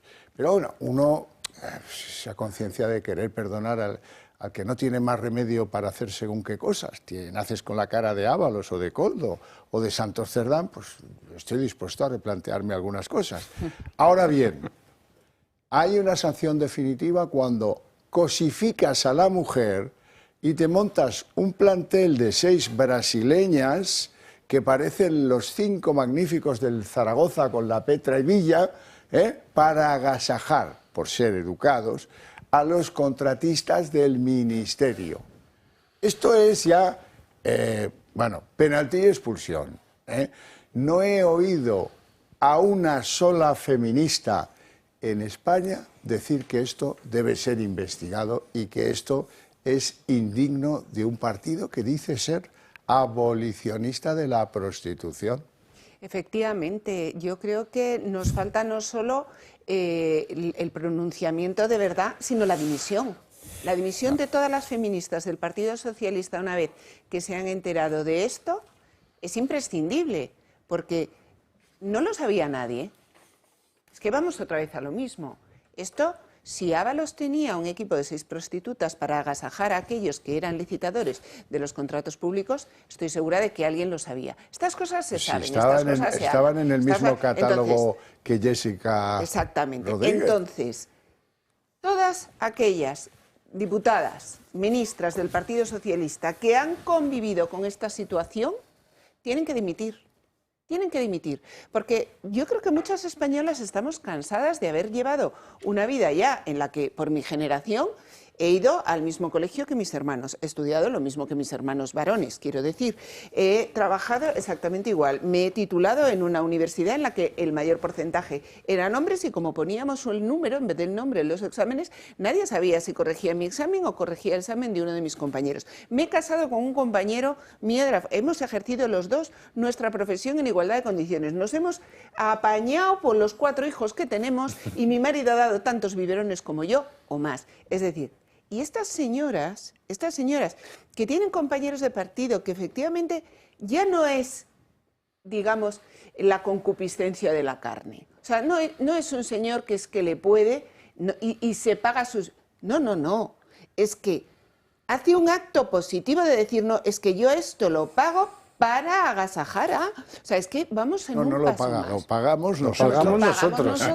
O sea, pero es que vamos un paso más. Entonces, cuando esto forma parte de un partido que se está diciendo feminista y está conviviendo en un Consejo de Ministros con mujeres que se supone que están defendiendo los derechos de la mujer y están permitiendo por acción u omisión que haya 6 mujeres que son víctimas, incluso Jessica no deja de ser una víctima más, aunque tenga parte en ello, es que creo que hay que exigir su dimisión, porque yo como mujer no tienen derecho ni a representarme, ni a decir que defienden mis derechos como mujer, ni a presentarse delante. Vamos, menos mal que este año se ha desinflado el 8M, pero es que solo me falta... Yo recuerdo cuando Mónica García vino a la Asamblea el primer año, en el 2019, vinieron todas de morado, todas con sus pañuelos, por supuesto su pañuelo palestino, que no sé qué pinta el 8M, porque realmente allí las mujeres no tienen los mismos derechos que en España, y nos daban caramelitos de estos, la lila, morada, y me dijeron, ¿quieres uno? Y tal, y digo, no, si yo no tengo ningún inconveniente, yo me tomo la lila, lo único que espero es que no la hayas envenenado, pero más que eso, bueno, ahora es ministra, ahora forma parte del ministerio, y le digo, Mónica, ¿qué pasa con esto? ¿Qué pasa con esto? ¿Formas parte de un gobierno en el que ha estado un señor que tenía un equipo de 6 prostitutas para agasajar hombres. ¿Qué pasa con esto? ¿Esto vale todo? Es que has estado encubriendo a Rejón. Es que habéis estado entre todas encubriendo a Monedero. Entonces, ¿qué pasa con esto? Yo espero que las mujeres españolas les pidan la dimisión a todas ellas. Raúl. Yo es que no puedo... Quiero dar otro foco, pero vamos, desde el inicio al final de la intervención de Ana no puedo decir más que amén, porque es que es así. O sea, como mujer y como española y como política que eres, pues has descrito muy bien la situación actual, ¿no? Que esto no va de ideologías. Esto va de una falsedad que quieren cubrir de una ideología. Y yo quiero un poco desde el punto de vista de ciudadano... Yo tengo una edad parecida o un poquito más que tú, ahí estamos. Pero yo tampoco, yo he convivido con mujeres, mi mujer es una profesional, todos hemos tenido más oportunidades. Entonces yo esta película que me han querido montar, honestamente, yo no digo que haya casos extremos, claro que cómo no, sería una estupidez negarlo, pero aura de odio, homofobia al hombre, yo no la he vivido, ¿no? ni tampoco he vivido, gracias a Dios, igual he vivido en un mundo paralelo, esta exageración. Lo que sí he vivido es toda la teoría del engaño que han ido detrás de todo esto, ¿no? Todas estas que se regaban las vestiduras en Podemos, y donde arranca todo esto, donde luego al Partido Socialista le conviene muy bien, le conviene y coge esa corriente de popular, pues se da cuenta que detrás de todo eso no había más que intereses personales. Un machismo recalcitrante como nunca he visto en mi vida, porque eso sí que era machismo absoluto. El que decía, tú si estás conmigo promocionas, si no, no, ahora te quito, ahora te pongo. Me gustaría hacerte sangrar. Me voy al baño y te espero allí. O sea, estas frases que todos conocemos, que son asquerosas como hombre, y me imagino que muy asquerosas como mujer, las tenemos que escuchar de aquellos que nos señalan con el dedo por no pensar como ellos. Es lo más gracioso de la historia. Cuando son ellos los primeros machistas y ellas también por encubrir y convivir y vivir de este tinglao. Porque no nos engañemos. Estas del 8M del Caramelito han vivido, perdonad, de puta madre con esta historia. Han hecho de esto un negocio, les ha venido Dios a ver, nunca mejor visto. Y oye, y encima ha habido gente que ha ido apoyando cuando lo que no están haciendo es una carrera profesional. ¿En qué profesión? Estamos viendo que puede haber varias, ¿no? Pero hay una cosa y con eso que quería concluir. Yo también quiero apelar al complejo del resto. Nos hemos dejado señalar por el dedo. Yo estoy encantado en que las mujeres rompáis las lanzas y digáis, tú a mí no me representas. Pues claro que no, faltaría más. Y no tenemos que dejar ni las mujeres ni los hombres insultar ni señalar por no pensar como una pandilla de jetas que han hecho de esto un negocio, que viven de los fondos públicos y muy bien, que han hecho carreras políticas que en la vida hubieran hecho por ideología, porque no la tienen ni por capacidad de trabajo ni síntesis, que tampoco, y que nos han metido a todos en un gasto, que eso sí que es un gasto y no una inversión como en defensa, que este país no puede soportar ni tiene sentido seguir soportándolo. Entonces yo creo que una de las cuestiones, y con esto concluyo, es que este tipo de casos, más allá de lo escatológico, de si el presidente venía con saunas o no de Finlandia y si su familia tiene saunas o no, que a mí eso, que allá queda en la moral de cada uno, tiene que ser un punto y aparte para que todos los españoles, de un centro o de otro, digamos, ya está bien de que con nuestros impuestos viváis como queréis. Ricardo, volvamos a la canariña, la selección brasileña. Estamos hablando del PSOE. Tú quieres hablar de otra cosa. Es decir, estamos hablando de un partido político de novela negra. Porque, claro, lo que estamos viendo en tiempos de Pedro Sánchez son las tendencias que ya existían intensificadas. Y si quieres, más conocidas por el impacto de las redes sociales, de los medios digitales, etc. Pero no es que en un momento determinado un espacio político fue secuestrado por unos señores que yacían... Esto es muy antiguo. Esto es muy antiguo. Y lo digo porque forma parte de esa cultura de la impunidad que se ha creado. Al final, haces esto porque tú piensas que no te puede tocar nadie y porque al final yo soy aquí el que manda.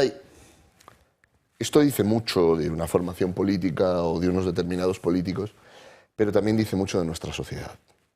También dice mucho de lo que está fallando en iba a decir la sociedad civil, lo que pasa es que ya lo habéis mencionado, las organizaciones de defensa de los derechos de la mujer, etc. Pero dice también mucho de nuestra sociedad en cuanto a estas cosas nos han terminado pareciendo, digamos, chistosas o folclóricas, cuando detrás de esto hay algo terrible. Hay una utilización del ser humano como un recurso más para agasajar. No me importa ahora mucho si esto era consentido o no, me explico. Probablemente aquí también hay una posición moral. Yo no creo que haya ninguna chica que cuando es pequeña, que cuando es niña, que cuando es adolescente, diga, yo me quiero dedicar a esto. Yo quiero ser... Creo que no. Y creo que cuando se habla de la libertad, es siempre una libertad de alguna manera mediatizada o condicionada. Por supuesto. Ahora bien, fíjate, agasajar, ¿para qué? Porque a lo mejor a ese contratista es al que le metes el rejón y por eso lo quieres agasajar. O al que ha perdido y le tienes que decir que en el futuro ganará lo que ahora pierde. Ricardo ha dicho que es una novela negra. Bueno, ahora está muy de moda el mezclar géneros, ¿no? Entonces, yo creo que es entre negra y galdosiana, o sea... Costumbres. Porque, sí, por lo que tiene de sórdido y de viejo moralista, o sea, a ver, ese fariseísmo, ¿no? Porque, claro, este fariseísmo lo habíamos visto en personajes pues del siglo XIX, de la novela del siglo XIX, pues en La Regenta, es decir, que, en fin... gente pues que va de ejemplar y luego hace lo que le da la gana y tal. Pero claro, pero siempre con una moral tradicional, es decir que entonces aquí estamos, claro, además yo lo he dicho alguna vez, el cristianismo tiene para defenderse de sus hipócritas pues unos textos en que ya describen lo que es el fariseo. El Nuevo Testamento además está lleno de pues eso, alusiones a los sepulcros blanqueados y tal.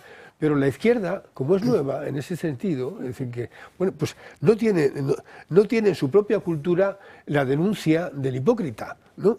Pero el esquema es el mismo, es decir, que el hipócrita de izquierdas viene a ser igual, o sea, es que son moralistas, o sea, hablando contra la prostitución, cuando luego, pues ellos, es que me hace gracia porque, o sea, condenan públicamente todo aquello que les gusta. Dentro de poco van a prohibir el marisco, o sea... No, eso sí que no lo vas a ver. Entonces se acaba la UGT. No cuadra el tema drogas, van a sacar un decreto, no cuadra el tema de la marihuana. Van a sacar un decreto contra el marisco, o sea, todo lo que les gusta lo hacen como que lo rechazan. Entonces... En fin, bueno, pues me parece todo pues un disparate. Déjame que auxilie a don Raúl, que tiene una confusión de saunas monumental. ¿Yo? A Sánchez le invita el primer ministro finlandés a ir a la sauna, que es la cosa pues, más normal en Finlandia del mundo. Y en concreto las finlandesas son muy buenas. Las saunas a las que usted se refiere forman parte no de la familia de Pedro Sánchez, sino de Savignano. Y eso es la familia de Begoña. Y la sauna en cuestión de la que yo creo que usted quería que hablásemos, y yo no le puedo fallar, ¿verdad? Es que, bueno, verán, vamos a empezar por el principio. Hay una cosa que se llama MUFACE, que depende de ella la mutualidad o la seguridad social de los funcionarios que lo deseen. Ahora está en dificultades, por cierto. Esto depende del Estado, dice, 100%. 100%. ¿Quién toma las decisiones? ¿Quién nombra al jefe? ¿Quién manda? ¿Quién quita? ¿Quién pone? Ahora la han intentado destruir. ¿Quién? El gobierno. La intentan reconstruir chapuceramente. ¿Quién? El gobierno. Óscar López. Es el que la intenta reconstruir. Imagínense cómo lo va a dejar. En fin, MUFACE es el casero. El casero que decide alquilar a un precio de ático en la Gran Vía de Madrid, 120 metros cuadrados, 800 euros de alquiler. No está mal. Luego vienen otras propiedades que incluyen una obligación para el casero. Tienes que construir una sauna, si no, yo esto no lo quiero. Y van y construyen una sauna a cuenta de MUFACE. Luego, no me extraña que presente pérdidas. Si se sirve a estos honores, pues no me extraña nada. Y acaban facilitando a los padres de Pedro 18 habitaciones para alquilar y para hacer negocio con ello. Con una empresa, insisto, que no es una sociedad anónima que se dedica a alquilar apartamentos en Madrid, no, es MUFACE, que ya solo le falta un cuartel de la Guardia Civil. ¿Esto qué demonios es? Bueno, no solamente no me ha sacado de la duda, sino que me ha metido más en la sorpresa, ¿no? Porque es que ya es el descaro por el descaro. No, yo me refería efectivamente... bueno, la familia del señor Sánchez, hasta lo que yo sé hoy, está integrada por él, por Begoña, Con lo cual entiendo que, y la casa donde haya vivido el señor Sánchez, en algún pueblo, un barrio más rico de España y de Madrid, pues también creo que viene de la explotación, no digo que ilegal, la explotación legal de este tipo de negocios, más o menos morales, pero al cual está acostumbrado. Por parte, cuando me refería a eso. A mí lo que me parece ya, más allá del chascarrillo, es que volvemos a lo de siempre. Es decir, es que no es cuestión de que prohíban lo que más les gusta, sino lo que hacen es dar ejemplos de moralidad. Yo estoy hasta las narices de los ejemplos de moralidad de estos señores. O sea, que a mí me dé un ejemplo de rectitud, de moralidad y de buenas conductas cívicas quien está corrompiendo el Estado, utilizando servicios de prostitución, que coincido con él. Una cosa es qué es lo que hay detrás del servicio de prostitución y otra es el fin para lo que utilizo. Es que el fin ya no es lícito, es influir en, y dudo mucho que se lo den al que pierde. Seguramente se lo van a dar al que gana, a ver si ganamos todos en esa licitación. Normalmente, desgraciadamente, se suele hacer así. Pero además es que estás señalando con el dedo, te atreves a decir, hemos visto a María Jesús Montero, ministra hoy, acusando de lo que hacen ellos públicamente a la oposición o al resto de ciudadanos, y a mí lo que me saca ya de mis casillas es que estemos dogmatizando a la población civil. Es decir, aquí ahora mismo lo que está bien es lo que dice el señor Sánchez, lo que está mal es lo que hacemos los demás, lo que está bien es lo que nos permiten o nos dejan leer o nos dejan decidir, nos tienen que llamar incultos si no leemos la bazofia que utilizan o intentan meternos en la cabeza.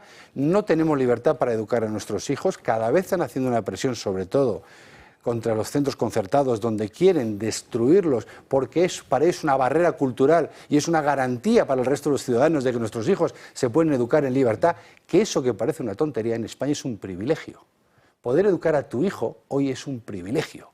Y a mí me da mucha pena gente que no tenga los recursos suficientes para poder pagar un colegio concertado, que tenga que exponer a sus hijos a una educación que no le quiere dar. Y no conozco ni uno, ni dos, ni tres. Así. Porque el gobierno quiere marcarnos las líneas de pensamiento. Entonces, a mí que estos tipos de señores me digan lo que tengo que pensar, cómo tengo que pensar, y que vayan a utilizar recursos inmorales para conseguir fines ilícitos y que encima tenga que estar callado diciéndoles, oye, pues lo comprendo, mire, por ahí no. Pues fíjate, esto que hablas de que nos están dando constantemente lecciones de moralidad lo estamos viviendo ahora mismo en Madrid de una forma descarnada, ¿no? Yo creo que todos habréis oído hablar del tema de las residencias, de las víctimas. Entonces, al final de todo, yo la verdad es que no puedo decir, pero sí. Me están intentando dar lecciones de cómo había que tratar las personas mayores, los que defienden el aborto en cualquier circunstancia como un derecho de la mujer, los que defienden la eutanasia y están haciendo que la eutanasia avance, es decir, los que solucionan la vida de las personas mayores, no que en un momento determinado sea difícil gestionar servicios sanitarios para ellos, sino con la acción positiva de provocarles la muerte, pretenden enjuiciar, ¿no?, la gestión. Entonces, yo al final, la verdad que, no, perdonadme, no soy experto, no ha habido ninguna causa, y lo que siempre digo es que hay que dejar que los jueces hagan su trabajo, y si todavía no hay ninguna causa, pues no habrá nada que recriminar. Pero desde luego lo que sí que tengo claro es que si tengo que elegir entre Mónica García y el señor Ruiz Escudero a efectos de moralidad, no tengo duda, no tengo duda. Porque las lecciones de moralidad de la izquierda vemos todos cómo acaban. Con lo cual, yo creo que aquí hay que tener las cosas muy claras y no tragar con ninguna de las lecciones de moralidad que nos pretende dar la izquierda y tampoco con las de las residencias. Ricardo. Ahora encima va a parecer que defiendo a Ábalos. Que es lo que me faltaba ya a estas alturas de mi vida. No. Pero déjame que dé una mirada diferente. Ábalos se lo está tomando como el chivo expiatorio de una práctica que todos conocían y de algo que era sabido. Y cuando se pretende centralizar únicamente en Ábalos, como si Ábalos fuera una persona a la que se puede, digamos, de alguna manera culpar a título individual, se soslaya, que tú antes mencionabas a Muface, Ábalos era ministro. Que no lo conocían, persona de la máxima confianza de Pedro Sánchez, del equipo del coche. Es que nadie lo sabía. Cuando lo que estamos viendo, el abandono de Ábalos por parte de su propio partido político, de sus compañeros, de aquellos a los que él colocó. Hay que pensar que Ábalos ha sido uno de los hombres más poderosos del PSOE. Yo no puedo evitar pensar que lo de Ábalos es grave, pero lo del PSOE es gravísimo. La entrega, el abandono, como se dice en inglés, lo de arrojarlo al autobús, en español diríamos a los pies de los caballos, a Ábalos, no deja de tener un punto trágico, si se quiere. Es decir, al final, Ábalos lo pretenden convertir en el que pague por una forma de hacer política en el PSOE. Y más en general, mencionabas antes el caso de otras feministas, en la izquierda española. Pero perdone usted, esto es un clásico de Hollywood. Tú te comes el marrón, yo te protejo en la cárcel y cuando salgas te forro. Y tu familia no te preocupes por ella, pero el marrón te lo comes tú. Es verdad. Lo que pasa es que, estoy de acuerdo, pero déjame que te tome el símil cinematográfico. Es cierto. Pero para que eso se dé, yo cumplo. Yo te pago el abogado, yo me ocupo de tu familia cuando ingreses en prisión, yo me ocupo de que en la medida en la que te pueda asistir, te voy a asistir, pero no me ensaño contigo. No te pretendo atribuir cosas que en realidad son de muchos y que todos conocíamos. Tú te atribuyes la responsabilidad y hay que reconocer que hasta ahora Ábalos no ha tirado de la manta. Fíjate que Ábalos, por ejemplo, no ha identificado gente del partido. Ábalos no ha identificado gente del gobierno. Ábalos no ha llegado... Sí, no digo que él no. Lo que estoy diciendo es que lo que se pretende hacer con Ábalos, de centrar en él como si fuera la única persona responsable o el único motivo de escándalo, pretende diluir los silencios cómplices, las tolerancias, los ojos cerrados, las miradas para otro lado de todos aquellos que conocían lo que estaba sucediendo. Y las mangancias. Sobre todo eso. Sí. Bueno, en el caso de Ábalos es verdad que parecía que le iban a dejar caer, pero ahora parece que hay una operación contraria. Se está notando, hay intentos de salvarle. Claro, son intentos que entran en contradicción con lo que se había dicho antes. Por ejemplo, pues, que Jessica efectivamente sí trabajaba. Hay hasta unos informes que han llegado de la empresa que creo que es del hermano de Coldo García. O sea, ahora parece que se está intentando una operación, pues mira, dejarle caer, pero a ver si puede ser encima de una colchoneta, no lo sé. Es decir, que porque esto como buen culebrón pues va teniendo sus altibajos y tal. Pero bueno, a lo que vamos es al tema este del moralismo. Es que sobre todo, claro, que nos hayan querido dar lecciones. Primero, lecciones yo creo que no debe dar nadie de moral. Eso es algo particular. Pero, o sea, ya alguien que me quiere dar lecciones ya me inquieta. Pero es que estos, además, es que en el caso de estos que nos han dado lecciones de feminismo, o sea, es que vas viendo, es que yo casi me haría lombrosiano viendo las fisonomías de ellos. O sea, Ábalos, Errejón, Monedero, o sea, es que son unos caretos que es que ves que llevan el machismo dibujado en la cara. O sea, es que en la manera de hablar, en la prepotencia, y además voy a decir y en la manera de hacer política, porque esto de nunca decirme equivocado, de no rectificar, eso sí que es machista. Es decir, y esto está muy, muy arraigado en la política de hoy y sobre todo en la izquierda. Es decir, y en la izquierda populista. Es decir, que cuanto más hablan en defensa de la mujer, más se comportan de una manera machista en los propios hábitos, ¿no? En fin, que ya digo y por otra parte, es curioso porque me olvidaba de Pablo Iglesias, otro personaje pues, que también lleva el machismo reflejado en el rostro. Yo casi diría que es un machista biológico, ¿no? Pero todos estos, es curioso porque la desautorización que que han experimentado ha venido del lado de las mujeres. Esto es interesante. Es decir, que ya en el caso de Pablo Iglesias, las mayores tortas se las llevó pues de Cayetana Álvarez de Toledo, cuando le contestó, cuando hablaba de que le tuvo que recordar quién era su padre, a Pablo Iglesias. La propia Rocío Monasterio tuvo una escenificación muy divertida, en fin, pero bueno, que le plantó cara me acuerdo que en algún programa, yo no sé si era... Con Ángels Barceló. La radio. Con Ángels Barceló en la SER.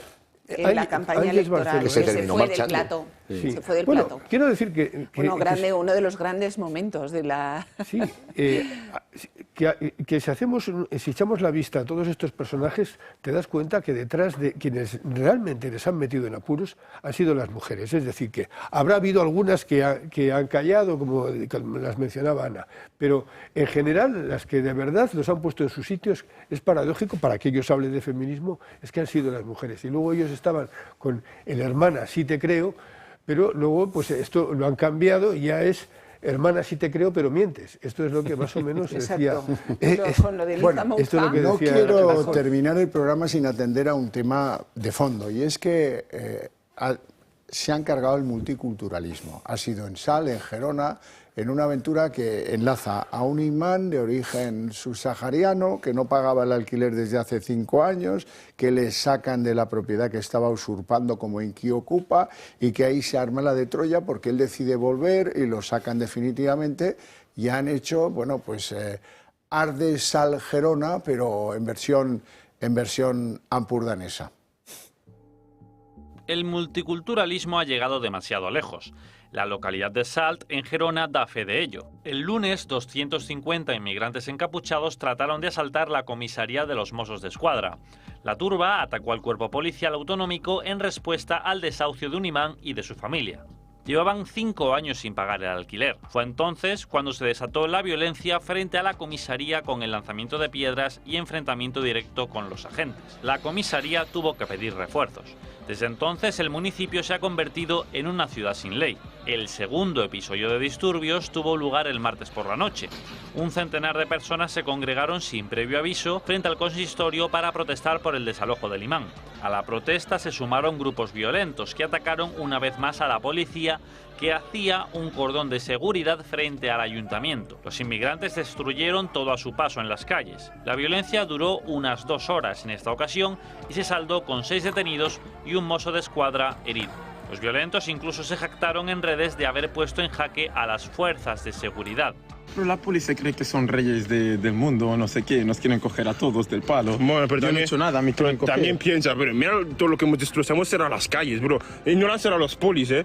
Es que ahora mismo no puede salir nadie Sal. Nosotros sabemos saben por qué lo han hecho. Ya. Porque saben, esto es, os la voy a contar, 5ª vez que me persigue la policía. Sigo sin entrar a comisaría aún. En Salt, la autoridad religiosa islámica, respaldada por sus fieles, le ha echado un pulso a las fuerzas del orden en particular y al país de acogida en general. Ricardo Ruiz de la Serna. Esto es lo que viene. Esto que estamos viendo no es una situación excepcional en el resto de Europa. Son las llamadas no-go zones, las zonas donde el Estado ha perdido la autoridad. Yo creo que hay varias claves. La primera, esto tiene responsables políticos. Y no son responsables solo de la gestión, son responsables del diseño de las políticas, que han permitido que se creen en España bolsas, núcleos, grupos de población que se hace con el control del territorio. Creo que hay una segunda cuestión. Los mecanismos de los que ahora mismo dispone nuestra sociedad para defenderse frente a estas conductas son insuficientes. Aquí hay que empezar a hablar de expulsiones, de revocaciones de concesiones de nacionalidad, de la responsabilidad de los padres por las acciones de los hijos menores. Del respeto a la propiedad. De la obligación de... Esto se está planteando en Suecia, la obligación de integrarse en la sociedad o de regresar al país de origen. Creo que hay otra cuestión. Esto está revelando a los enemigos de España la debilidad interna de la sociedad española. Estas son las operaciones híbridas. Cuando lleva a través de los cauces de la sociedad civil desestabiliza una parte del territorio. Creo que hay otra cuestión. Esto está revelando el terror de la clase política. No me refiero obviamente a todos los políticos, me refiero a quienes están a cargo a cargo de la toma de decisiones, en este caso en Salt. A ese imán le han buscado una solución habitacional, que se dice en la jerga. Es decir, hay españoles viviendo en la calle, sin recursos, a quienes las administraciones solo les brindan burocracia en el mejor de los casos y nada en el peor, que tienen menos derechos que el imán ocupa de Salt. ¿Y la solución? La hoguera. No, la solución es que con la hoguera consigues cosas. Claro. No tenemos tiempo para más. Si acaso, unos segundos para que yo recuerde que si queréis que esas ideas que compartimos nosotros aquí, vosotros en casa, prosperen con mayor eficacia y con mayor prontitud sobre el conjunto de la sociedad española, tenéis una vía a disposición, que es hacernos más fuertes apoyándonos. ¿Cómo? Pues muy fácil, entrando a formar parte del Club de Amigos del Toro Televisión. ¿Cómo hacer eso? Llamando al teléfono que aparece en pantalla o en las redes sociales y, oiga, que me quiero hacer socio del club. 5 minutos, tema resuelto, y les aseguro que esa sí es una manera de que nuestras ideas se extiendan por la sociedad española. No tenemos tiempo para más, si acaso para despedirnos, para decirles que feliz fin de semana en lo que toca, abríguense y tengan cuidado con la lluvia porque volvemos a tener otra borrasca con nombre, no sé por qué les ponen nombre, porque esto parece un continuo, vamos, de Harry a Sara y de... En fin, bueno, que feliz noche de sábado.